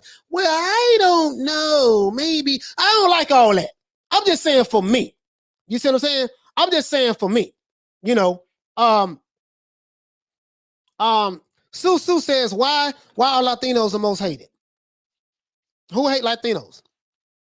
Because I'm pretty sure there's a counter argument to that as well. Why do people hate in general? Because there are some people that say, why are black fighters the most hated? Especially, and I feel that way about Terrence Crawford. Terrence Crawford has black fans of the sport of boxing that hate him. So I think it's a subjection thing. I don't know about that. I mean, I think maybe you're generalizing. I don't know about that. You have to elaborate on that. You know what I mean? Philly Fly says these Alphabet Boy channels that create divide with their bias and narratives. You know what I mean? Slugfest says Boots was third in the IBF and then dropped to 4, and Pac jumped him to third out of nowhere. Well, that's because that's Manny Pacquiao. Johnny Blaze said Eddie Hearn's not afraid to pay. Didn't come along. I guess if Thriller didn't come along, he would have gotten down T.O. versus Cambosis fight. Yeah, he would have gotten that fight if Thriller hadn't came along. Diallo, what you say, fam? I don't believe in let it marinate. Nah, I don't believe that either. I believe that all these people that saying that, hey man, well, Ortiz and Boots need to wait to fight later on down the line. I don't agree with that. No, they need to fight now. If they are as good as we think they are, they need to fight right now. As far as I'm concerned, Kell Brook would beat Danny. Kavaliauskas would beat Danny. Hell, shoot, even Benavidez would beat Danny. Danny would only win against Robert Guerrero. Yeah, Danny Garcia, he hasn't beaten the top. And this is no shade on Danny Garcia. I like Danny Garcia. To this day. He's a good guy, nice kid. I'm not a big fan of his father. His father say a lot of racist stuff out of his mouth. I didn't like the way his father, the hatred and the hatred he showed towards Keith Thurman, and the vitriol that he was saying towards him. I didn't like that at all. You see, I'm just being honest with you. So I'm not a fan of Danny Garcia's father. Not a fan of him at all. But Danny Garcia, he's a good kid. But when it comes to the fight game, he haven't beat no top welterweight. You know what I mean? Boots was third. Okay, I see what you're saying. Johnny Blaze said boxing is toxic.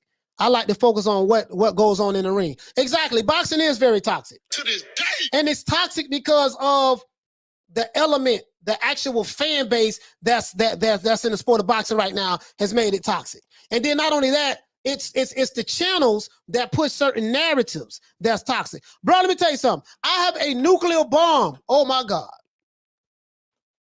And the truth be told, Ring IQ Boxing did all of the work.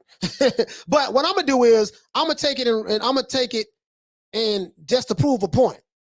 Because you know me, when I go in, I go in. I'm not gonna fake no moves, no jacks, but I'm sitting waiting in the cut. Why am I gonna wait in the cut on this? Because I feel like that it's gonna be some more hate come my way. It's gonna be some more racism come my way. It's gonna be some more Coon talking, Uncle Tom talking, and Sambo talk that's gonna come my way. You know, these labels that they've been hitting me with. So there's some more stuff that's gonna come my way. And when enough of it comes my way, I'm gonna nuke their ass.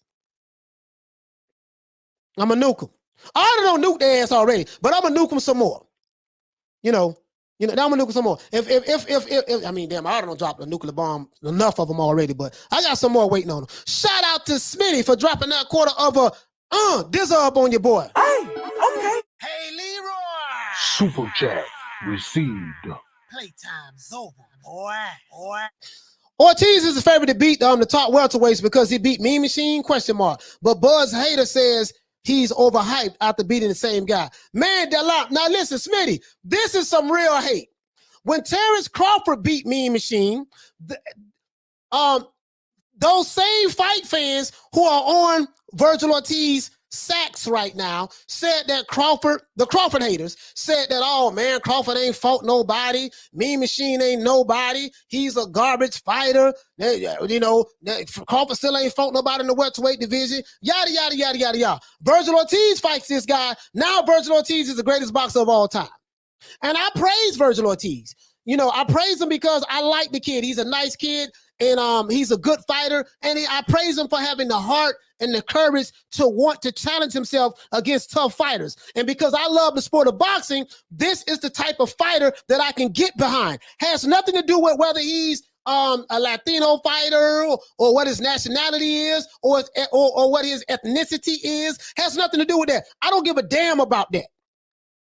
I don't give a damn because he's a Mexican American. I don't give a damn about that. I let the Mexican Americans and other Mexicans deal with that. Y'all deal with that. I don't care nothing about that. I care about the sport of boxing. And because he shows that energy that I like, that I recognize in boxers, that's what I like. When he ain't showing that energy no more, guess what? I'm gonna get on his ass too. You know, want to know why? Because I love the sport of boxing more than I love a particular fighter. And when you can get on that code, that's the code I'm on. I'm on that code. My code is I love the sport of boxing more than I love a particular fighter. So whether it's Terrence Crawford, whether it's Errol Spence, whether it's Manny Pacquiao, whether it's Virgil Ortiz, Bruce Ennis, I don't give a damn who it is. As long as these guys are giving us good fights, I can ride with them. Because the good fights help what? Help push the sport of boxing. But I'm not gonna push narratives, and I ain't on nobody's side. I ain't on nobody's. I'm on my side of the street. I'm not on nobody's side, and I ain't down. I'm down with me, because one thing I learned about this YouTube atmosphere, this content creation atmosphere, and I've seen this. And shout out to Punch Drunk, he's educated me on this as well, and on some other channels, Lady Shan as well, and other channels. What I've seen is the people who are down with you today will turn on you tomorrow. Oh yeah, and shout out to my main man Blood, Retro Boxing and Documentaries. He told me this as well. As soon as I say something that somebody who likes me or is down with me don't like, we know they'll turn. This is why I say that, you know what? I'm on my side of the street.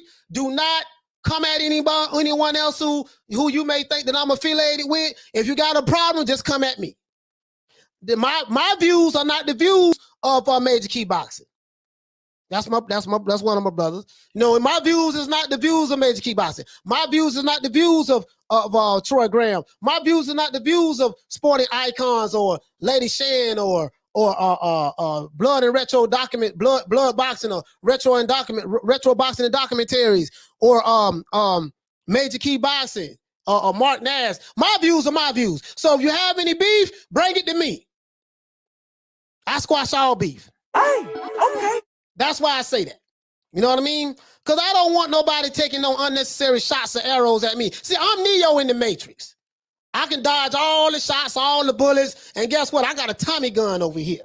And when the Tommy gun fell, I got some I got some F-252 bombers, some F-52 bombers I got with some nuclear warheads on them. And I'm waiting. When they come at me, we toe tagging and body bagging. Okay. We toe tagging and body bagging, and we sending that shit back to the PBC headquarters and Alphabet Boy headquarters. I ain't faking no moves. I ain't faking no jacks, dog. Not over here.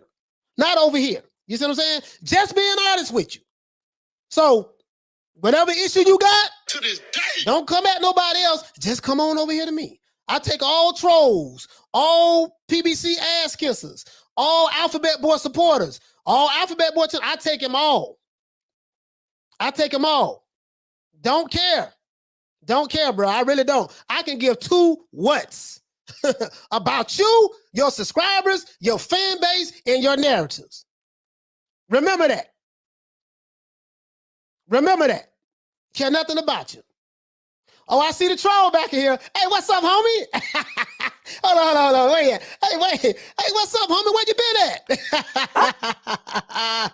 He say George Williams, the savior of humanity. No, I ain't the savior of humanity. Nah. We got a troll in the building, huh? We got a troll in the building. So guess what we got to do?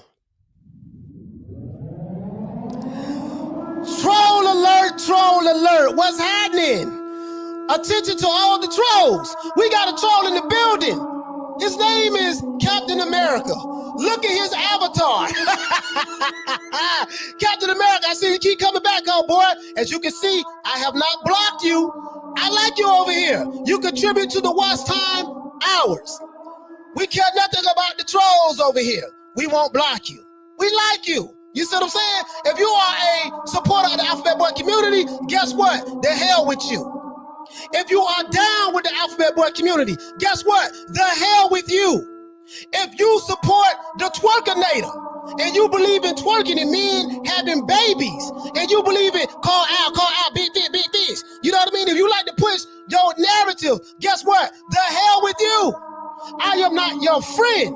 I am not your partner. I am not your associate. I don't want to have anything to do with you. I give a damn about you. So if you are a troll, if you represent the other side of the street, as TWD would say, F the other side. I care nothing about the other side, homie. Care nothing about it. Guess what? We care nothing about you trolls. So Captain America, I'm glad you're over here with your lame ass. Literally, your avatar tells me everything I need to know about you. But I love the fact that you are contributing to the watch time hours. So for all you PBC ass kissers, for all you beta males, for all you Al Heyman ass kissers, for all you pro Alphabet Boy channels who push these racist narratives, who like to call other black fighters coons, guess what? The hell with you. F the other side.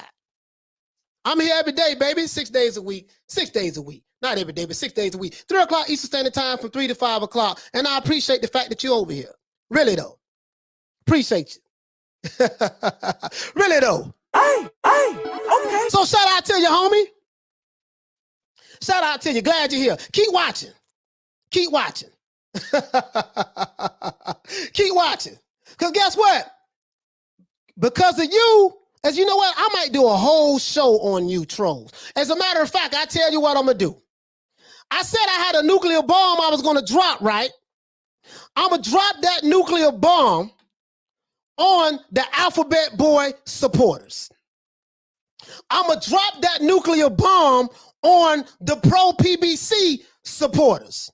I'm going to drop that nuclear bomb on those Alphabet Boy channels that keep pushing the same goddamn narrative. But I'm really going at those low IQ supporters. They low IQ as hell.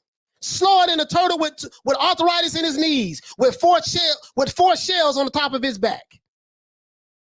I'm going to drop it on you. Yeah.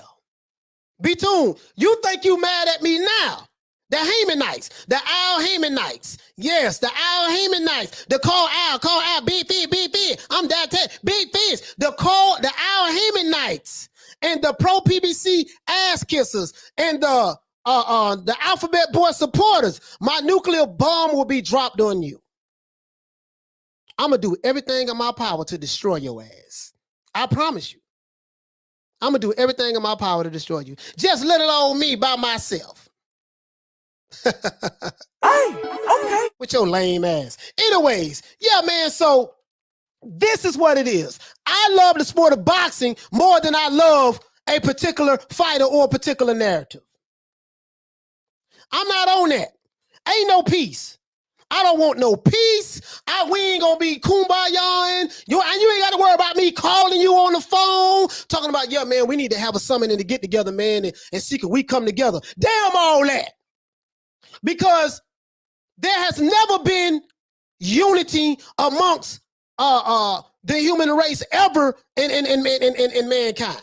There have never been, all Latinos don't get along. All blacks don't get along. All whites don't get along. There have never been a time when people who are of a particular race have always got along with each other. Never. So this kumbaya stuff, it ain't gonna work with me. Because my mindset is different from your mindset. Hey, okay. What I believe in is totally different from the way you guys move and operate. To this day. So I care nothing about your friendship. I ain't trying to be down with you. You don't have a friend in me. Trust me, you don't. I don't give a damn about you trolls. And I call you out every goddamn chance I get. You want to know why? Because I can. And guess what? Ain't nothing going to be done about it. Nothing. Ain't nothing going to be done about it. That's why I do it. Nothing is going to be done about it. I can't respect no group of fools who push certain narratives and then you attack people who look just like me. No, we can't do that. We can't do that. So, Captain America, I'm glad you're here, sir. I'm glad you're here. I got something for you, though. I promise you I do. Hey, okay. You have inspired me, and it don't take much to inspire me. You have inspired me to go scorched earth. I want to destroy you dudes so thoroughly that I want you to hate me for life. I want you to hate me for life. That's how thoroughly I want to destroy you dudes. I don't like none of you. I swear to God, I don't like none of you niggas. Don't like none of you. Not a one of you. I don't. Just being honest with you, bro. Just being honest with you. Don't like you at all. Care nothing about you trolls and pro-PBC ass kissers and Hamanites. Care nothing about you. But care nothing about you, but I love you because you do contribute to the watch time hours. Just being honest with you. Don't like fanboys. We don't like fanboys over here. You see what I'm saying? Ain't no peace. Ain't no peace with me. We're not gonna reconcile our differences. Ain't gonna be none of that. Hey, okay. I'm not that guy, dog. I'm not that guy. I mean what I say, and I say what I mean. I mean that. I mean that. So it is what it is, man. You know what I mean? But now let's get back on boxing. Now, we do love the sport of boxing more than we love a particular fighter. Let's look at this, guys. Let me share this. Guys. Let me share this. Enough for talking about the Alphabet Boy supporters and the trolls. Now, I want to move on to another subject. Now, I'm looking at this fight with Rigondeaux and Casimero. Lo siento. All right, now, they say that Rigondeaux, everybody's booing Rigondeaux right now. Don't nobody like him. They're saying that, Punch saying that the man don't need to be on TV no more.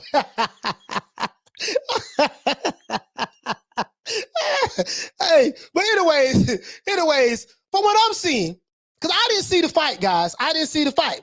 So for what I'm seeing right here, it says total punches landed 44 punches. So Rigondeaux landed 44 punches. So a 12-round fight, he only landed 44 punches. And Casimero only landed 47 punches. What the hell? So Rigondeaux threw 221 punches and only landed 44. So I think that put him at what? 29, 30%? I think that put him at 29, 30%, something like that. And then Casimero landed, he threw 297 punches and he landed 47 punches. And this was a featherweight? What was a featherweight? A bantamweight fight, right? This was a bantamweight fight? What the hell? Javi Santana, what you say, fam? Hey, okay. Neither fighter landed more than 10 punches in a round. Oh, my God. Oh. Hey, I just say I don't. He said I didn't watch the Rigo fight. Still felt like I got robbed. Hey, Isaac say I didn't watch the Rigo fight. Still felt like I got robbed. Oh, oh my God! Hey, wait! Hold on, man. So you trying to tell me a bantamweight fight? Both guys landed less than 50 punches in a 12-round fight. Rigondeaux landed 16 jabs. Casimero landed 6 jabs. So Rigondeaux threw 124 jabs, but he only landed 16? Casimero threw 130 jabs, he only landed 6? So he landed 5% of his jabs. Rigondeaux landed 13% of his jabs? Oh my God. Casimero threw 167 power shots, but he landed 41. Rigondeaux threw 97 power shots and landed 28. Oh my God, this was a terrible fight. This was a terrible fight. I see what y'all talking about now. Now, I'm going to tell you guys something. There's some people that's saying that Rigondeaux got robbed. They say that Rigondeaux got robbed. They say that Rigondeaux put on a boxing clinic defensively. He showed the art of hit and not get hit. But I can't tell he showed the art of hit and not get hit. He only landed 44 punches. Oh my God, bruh. Okay, yeah, that's it right. He landed 29% of his punches, and Casimero landed 25% of his punches. Oh my God. Be respectful in the chat, or you'll be put out. Charlo, what you say, fam? Dragon Leg, salute to you. Welcome.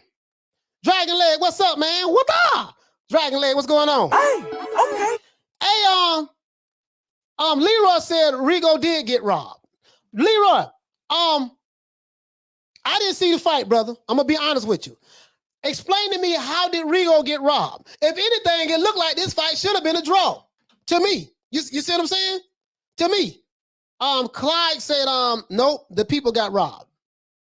If anything, it looks like from what I'm seeing, what you say, Rigo is bad for pro boxing. I ain't gonna go that far, man. I ain't gonna go that far. I didn't see the fight, but I like Rigondeaux, but I ain't gonna say he bad for the sport of boxing. I can't go that far, bro. The people who I would say bad for the sport of boxing is people like Gerald Miller, who got popped dirty for steroids on multiple occasions. People like that. People like I forgot the brother name, man. Y'all please help me out. My mind went blank. He fought Miguel Cotto. He got caught dipping his hand wraps, making the cast out of it. And he got caught by Hasim Richardson. You know what I mean? RIP to Hasim Richardson. Hit Ali Bell for arm. That guy right there. Margarito, yeah.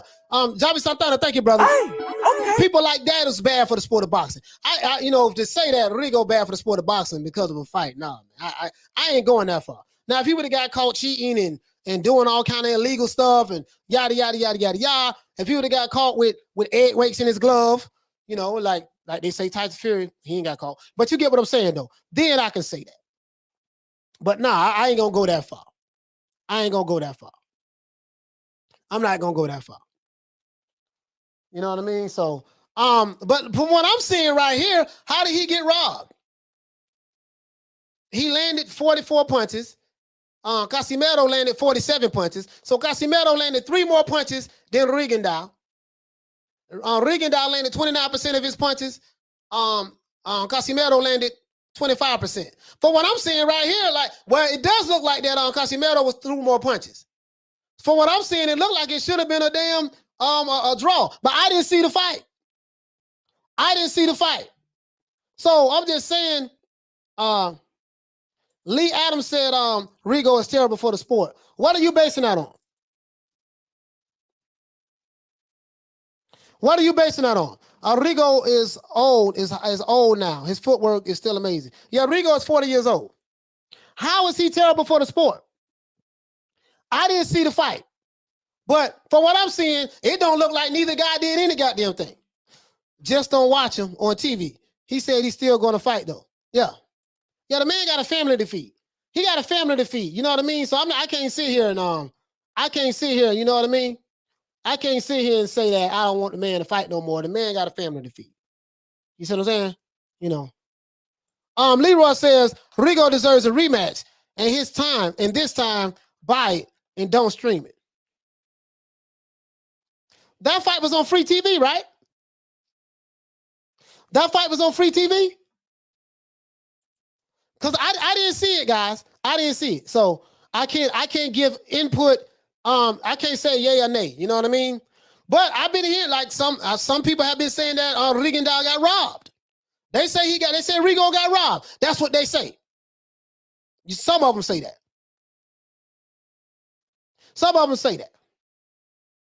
You see what I'm saying? So I don't know. But from what I'm seeing right here, he said, I base it on the fact that he's not even trying to fight, coach.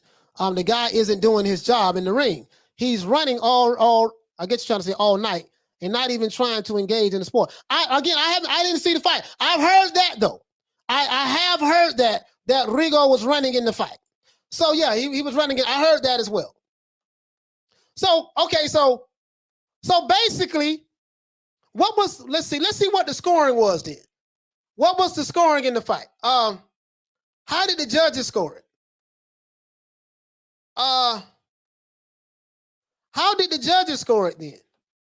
Rigondeaux. I want to know. Let's see how did the judges score this fight. Let me look it up and see how. Because I'm interested in seeing how they scored it then.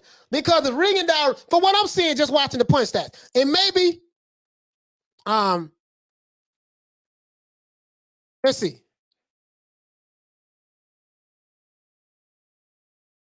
Let's see. I want to see how the judges scored it then.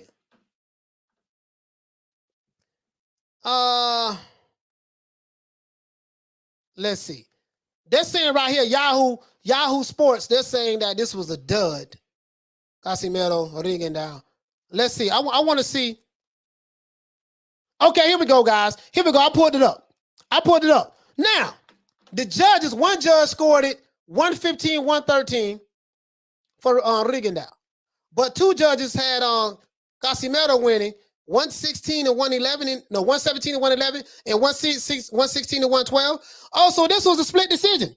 Boxing Junkie scored it 114-114 to draw. Now, this is my first time seeing this. Now, this is what I was saying. Hey, okay. Based on what I'm seeing from the stats, it should have been a draw.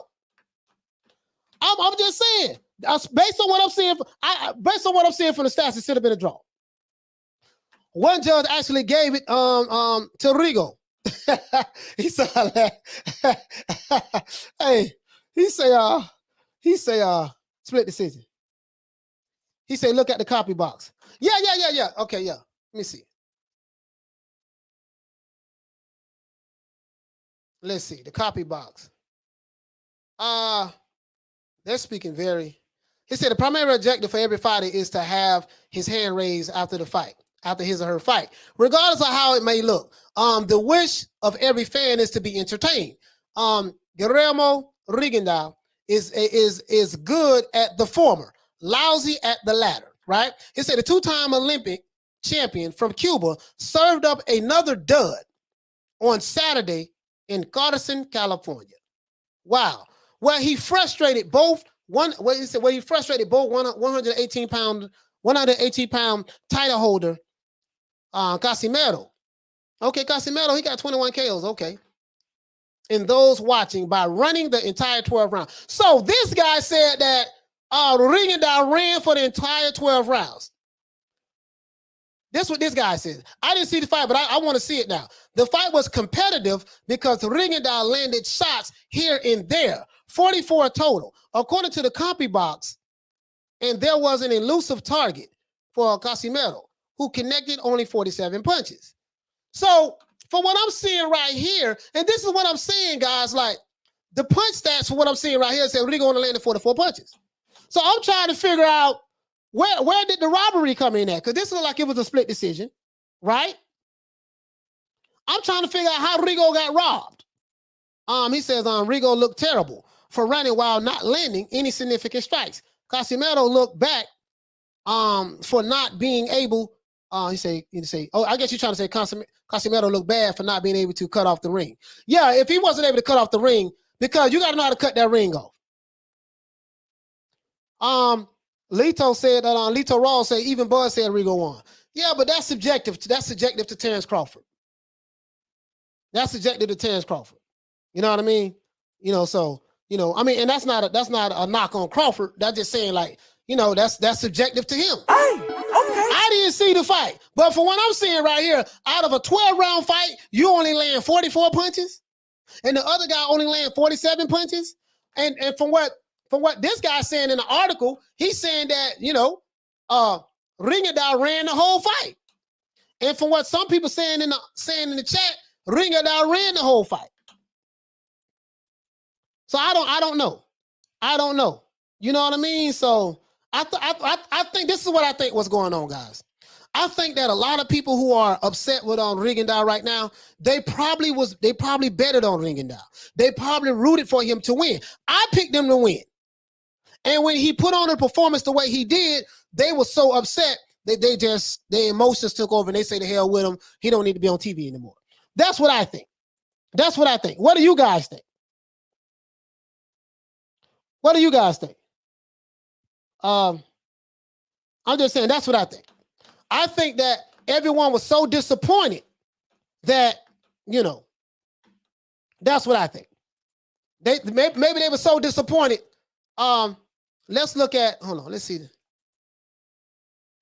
All right, let me know, can you guys see the poll? Can you guys see the poll? Can you guys see the poll? The poll ended. 59% said that they think that Eddie Hearn will win the purse bid. I didn't put Bob Arum on there. I didn't put Trillo on there. I didn't put them on there. I should have put them on there, but 58% say they think Eddie Hearn will win the purse bid. As a matter of fact,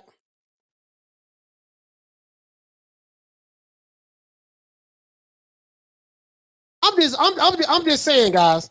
I'm just saying, like, from what I'm seeing right here, right? Salute to everybody in the chat. Hey, okay. From what I'm seeing right here, it looked like it should have been a draw. Hold on. Hernandez said Casimero dropped Rigo in the first round. Rigo felt Casimero's power and had hopped on his bicycle. I didn't see the fight, so I didn't see the fight. I'm just saying, Peter Barnard, what you say, fam? You said Rigadal landed 44, Casimero landed 47. I quit watching at the 5th round. Lisa, what you say, that's a draw. That's what I'm saying. I'm saying, okay, cool. I see what you're saying, right? You're saying that, okay, Rigadal ran, and he ran. That's what they say. Some people say that was a defensive spectacle. He put on one of the greatest defensive performances of all time. That's fine. I get all of that. But my thing is this here. If one guy landed 47 punches and the other guy landed 44 punches, and you say the guy, Rigo, ran, and then Casimero, he was not able to cut the ring off. So he showed a lack of ability to be able to cut the ring off and force the fight, like a Julio Cesar Chavez, like a Canelo Alvarez. You know what I mean? Like some of those guys would do, like maybe a Marvin Hagler. Oh, well, he couldn't. Well, Marvin Hagler wasn't able to cut the ring off when he fought Sugar Ray. But outside of that, like a Marvin Hagler, but you get what I'm saying. That's a draw. I'm just saying to me, guys. You know what I mean? And this ain't no shade. This ain't no shade on nobody. Thomas Joe, what you say, fam? Coach, you have to watch the fight. I'm gonna watch the fight, fam. Hey, okay. You guys have me want to watch the fight. I gotta watch the fight now. You see what I'm saying? You guys have me wanting to watch the fight. I have to watch the fight. Carmen Serene say that's exactly how it went down. Hey, I don't know. He said, I don't watch the channel. He said, Coach, you can't call the fight just on copy box. Hey, okay. Hey, you know what? You're right, fam. You're right. I can't even argue with that. You got me, dog. You got me, dog. To this day. You got me, dog. Say it again. Say something. Hey, what you say? I don't watch the channel. Coach, you can't call the fight just on Coffee Box. Say it again. Say something. You right. To this day. You got me, dog. You got me. You got me. You got me. Hey, I'm with you when you're right. When you're right, I cannot argue with you. You're right, bro. You got me dead to the right. I'm just saying, though, I didn't see the fight. I'm trying to envision what everybody's saying, though. I'm just trying to envision, dog. No, that's all. But you're right, though. I got to watch the fight, man. But 44, wait a minute. That's what? Bro, that's what, like 3 punches around? Bro, if they landed less than 5 punches around? Bro, they landed less than 5 punches around? I just thought about that. Triple X say, that fight is not worth watching at all. Wait a minute, man. Wait a minute. They landed less than 5 punches around, dog. I don't know if I want to watch that then. Yeah. I see why. Wait a minute, man. Oh my God, bruh. They landed less than 5 punches around in a bantamweight fight? Bruh. He said that fight was like watching a marathon on the Porterweight podcast. Hey, okay.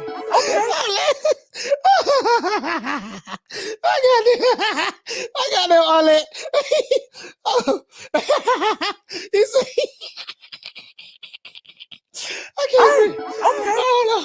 Hold on. Let me get some water. Let me get some water, man. Oh, man, all that.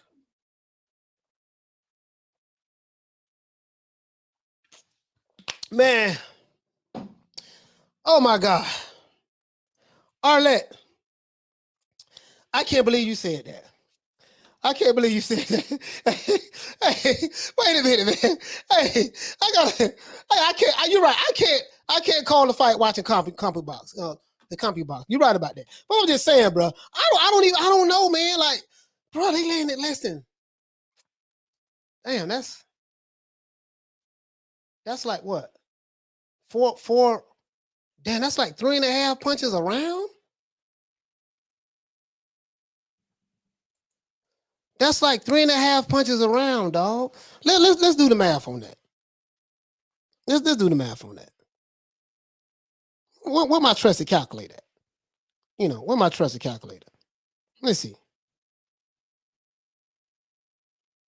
Bro, that's like 3.5 punches around, a little over that. Let's see. So Rigo landed 3.7 punches around.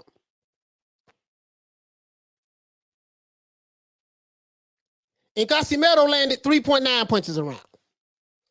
Oh my God.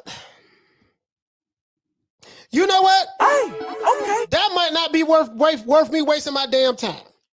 And if that's the case, it should have been a draw. It should have been a draw. So the judges gave it to Casimero because at least he was trying to force the fight.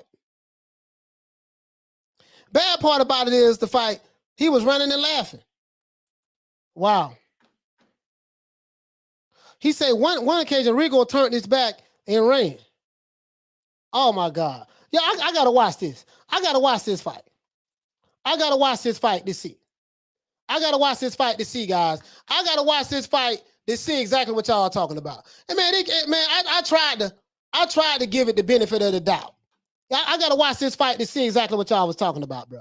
I have to watch, bro. I can't believe it. He say, Efren say, Coach, you better all watching dry paint, watching paint. No, I'm gonna watch it. Listen, as soon as it's live over with, I'm gonna watch this fight, bro. I'm gonna watch this fight because I'm gonna be honest with you guys. I think that everybody is upset. They're more disappointed in Rigondeaux than anything, and this is why you're hearing people are saying that he shouldn't be shown on TV again. That's one. But then I don't get the robbery though. I don't get the robbery. I think that fight should have been a draw. I haven't seen the fight, but based on what you guys are saying, if one guy was running and the other guy couldn't catch the other guy that was running, And this, hey guys, this is the poll. I'm showing you guys the poll. I'm showing you guys the poll right now. So one guy was running, and the other guy couldn't catch the other guy. So one guy landed 44 punches, the other guy landed 47 punches. One guy landed 3.7 punches per round. The other guy landed 3.9 punches per round. That's the goddamn draw. That's a draw, guys. I hate to say it, it's a draw, dog. It's a draw. That's all I'm saying. He say, fight fans say, coach, you'll waste 36 minutes of your life. Bruh,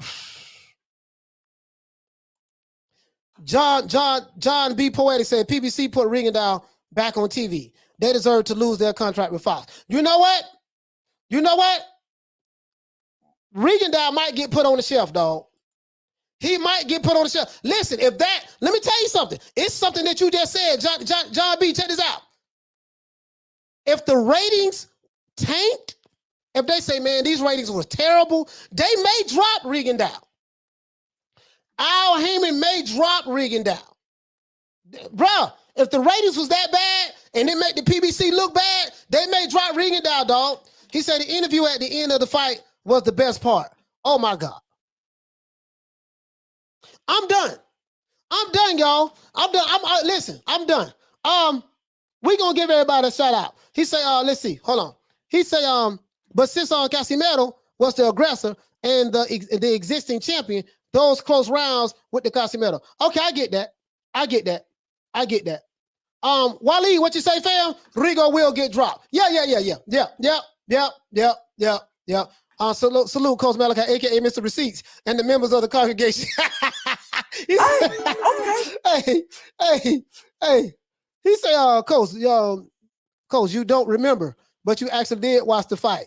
You just fell asleep. No, I didn't know. I'm serious. Hey, Eric, I didn't see the fight. I watched Vergil Ortiz fight. I saw my main man, Joshua Botsy. I saw his fight. That was a damn good fight. But we need to talk more about that dude, Joshua Botsy. That dude, that's a real deal. I like that guy. I saw his fight. I saw the Vergil Ortiz fight, and I think it was another fight that I saw. Oh, thank you. Hey, thank you for reminding me, Javon. Rolly Romero. Now, word on the street. Word on the street is Rolly Romero was offered a contract from Devin Haney, and he turned it down. As a matter of fact, let's look that up right quick. Rolly Romero. You know what? If Rolly Romero turned down the contract, we're going to call him Roly Poly. Roly Poly. Let's see. Roly Poly. Let's see. I hope this ain't true, man. Because my co-host Shelton Moore told me this here, man. He told me that the man turned the fight down. I hope not, man. I hope this ain't true. Well, oh no. I think I found the article, guys. Hold on, man. No, man. Don't tell me this here, man. No, don't do this to me, man. No, man. No. Rolando Rolly Romero, Devin Haney is a waste of time. And I want, hold on. Let's go over here, guys. Let's go on over here now. Now, listen, we don't discriminate over here. We don't discriminate over here.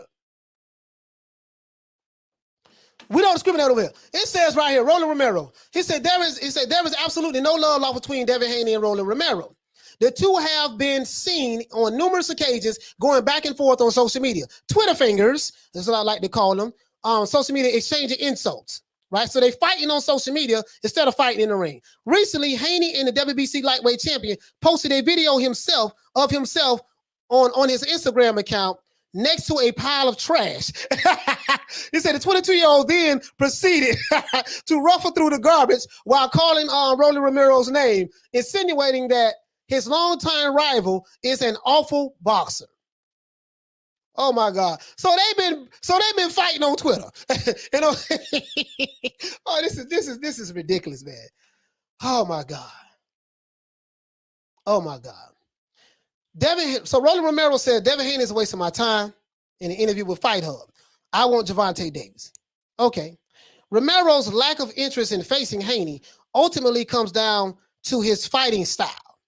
When just suppose next to Davis, the two approach the sport in vastly different ways. Okay, so this don't mean he ducking. All right. Sorry about that then. I thought Rolly was ducking, but this don't mean he ducking. All right. He just saying that he would rather fight Tank Davis than fight Tank Davis kind of hit kind of hard. You know what I mean? Considering Romero's own knockout power, a matchup between himself and Davis simply screams fireworks. And they're on the same side of the street. So what do you guys think about this? Do you think that Rolly ducking? Is he ducking you think he's ducking Devin Haney? I want to keep that same energy now. I want to keep the same energy. So do you think he's ducking Devin Haney? I don't know now. We got to keep the same energy now. No, hold on. Let's do this. Let's do this. Did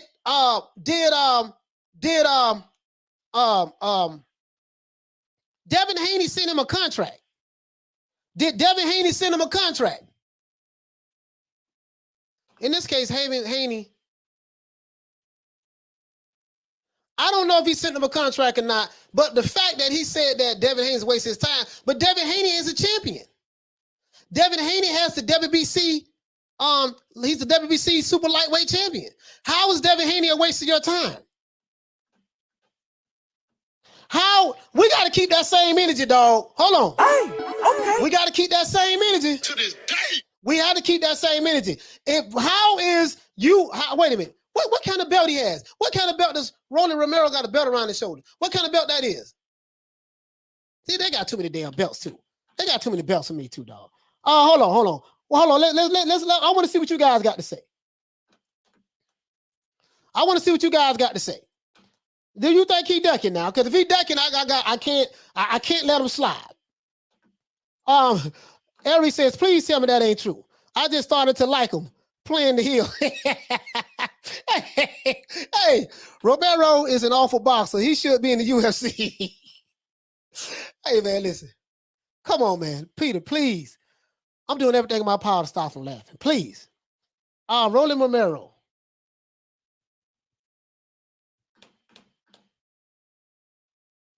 Let's see.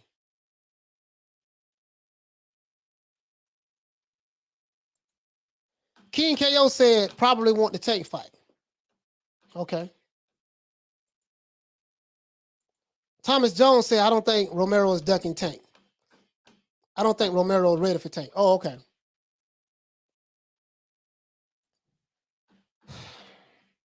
Clumsy guy says, nah, no one is ducking Haney. You don't think so? He says he just want a better fight. Yeah, but Devin Haney is a champion.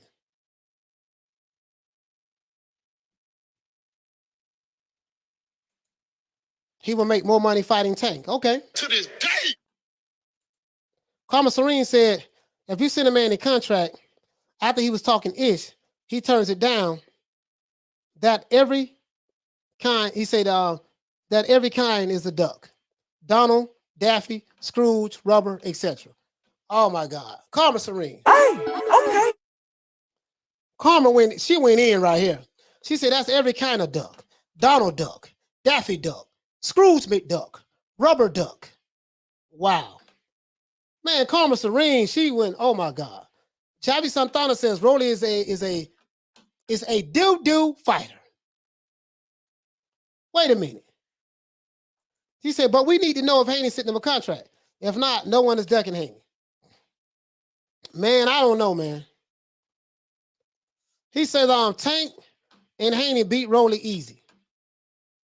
My thing is, hey, Zolife, we need to see him in the ring. You know what I mean? But I don't know. Why would he say that? Why would he say that Devin Haney is a waste of his time when he's a champion? When you're a fighter, you want to get the belts, right? You see what I'm saying? He said Rolly versus Blueface will be funny. Blueface voice. To this day. Man. He said, Coach, Rolly got a face only a mother can love, bro. Shout out to Capone. Shout out to Capone. To this day. Hey, okay. For dropping out quarter of a dizzub on your boy. Hey, Leroy. Super chat received. Playtime's over, boy. Capone says, horrible matchup. Casimero showed he is a one-way fighter. Rigo made Floyd look like Mike Tyson. Movement with no jab. Usain Bolt. Wow. He says, suppose Devin Haney sends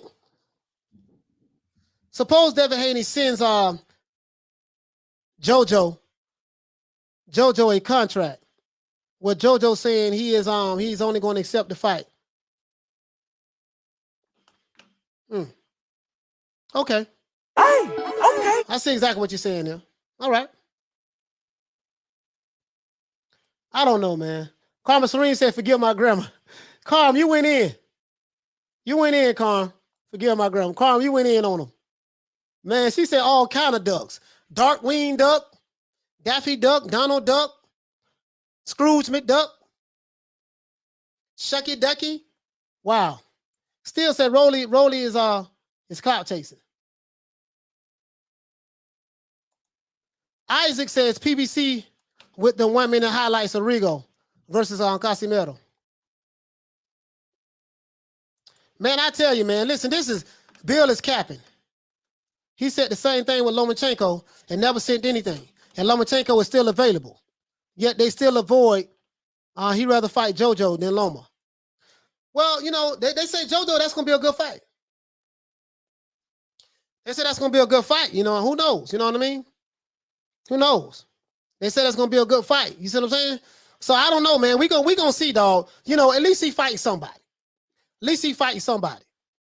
You know, I just don't, you know, I think that, hey, man, Rolly had an opportunity to become a champion. If he can beat David Haney, he could get that WBC strap. Halim say ducking season.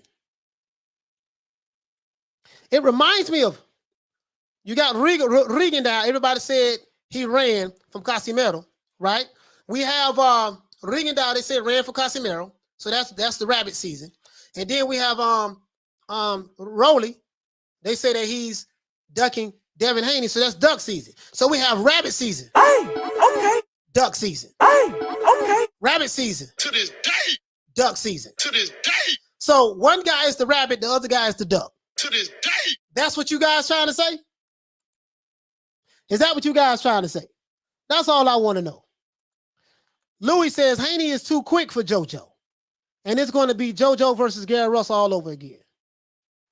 Okay. Hey, man, listen, man. So what we going to do, we going to wrap it up. Let me give everybody a shout out in the chat, man. Shout out to Rapax. Hey, okay. Shout out to Arlette. Hey, okay. Shout out to Slugfest. Hey, okay. Shout out to my sister, the Queen, Carmen Serene. Hey, okay. Shout out to John B. Poetic. Hey, okay. Shout out to Carlos. Hey, okay. Shout out to Peter Barnarts. Hey, okay. Shout out to Alex Garcia. Hey, okay. Shout out to Johnny Blaze. Hey, okay. Shout out to Ephraim. Hey, okay. Shout out to John B. Poetic. Hey, okay. Shout out to Bruce Golds. Hey, okay. Shout out to Triple X. Hey, okay. Shout out to Fight Fan 30. Hey, okay. Shout out to Demetha. Hey, okay. Who else we got? Shout out to Victor Ramirez. Hey, okay. Shout out to Slugfest. Hey, okay. Shout out to A. Hernandez. Hey, okay. Shout out to Mark Morris. Hey, okay. Shout out to Demetha. Hey, okay. Shout out to Greg Neal. Hey, okay. Shout out to Johnny Blaze. Hey, okay. Shout out to Jesse. Hey, okay. Down south, in certain parts of the south, they say Jesse. Shout out to Jesse. Hey, okay. Shout out to Javi Santana. Hey, okay. Okay, we reloaded. Shout out to Bruce Golds. Hey, okay. Shout out to Jerome Benjamin. Hey, okay. Shout out to Waleed. Hey, okay. Shout out to Eric 1984. Hey, okay. Shout out to Javon Soto. Hey, okay. Shout out to Charlo, my main man. Hey, okay. Shout out to Slugfest. Hey, okay. Shout out to Isaac Bermuda. Hey, okay. Shout out to Climax guy. Hey, okay. Shout out to Bruce Golds. Hey, okay. Shout out to Thomas Jones. Hey, okay. Shout out to Johnny Blaze. Hey, okay. Shout out to Dragon Leg. What up? Hey, okay. Shout out to, who else we got? Poppy Mall. Hey, okay. Shout out to Ari. Hey, okay. Shout out to Mad Dog H. Hey, okay. Shout out to Juwan. Hey, okay. And shout out to everybody in the chat that I may have forgot. Shout out to ZoLife813. Hey, okay. Shout out to Bruce Goals. Hey, okay. Shout out to Lady Shan Done This Season. Boom in the building. Hey, okay. Shout out to Ariel. Hey, okay. Shout out to Rod Rib Shows. Hey, okay. Once again, it's our boy Coach Malachi Williams, represent for New Media Today USA Boxing. See you guys tomorrow at 3 o'clock Eastern Standard Time. Shout out to the trolls. And once again, we up out of here. Peace. Man, I'm out of here, bro. Let's go.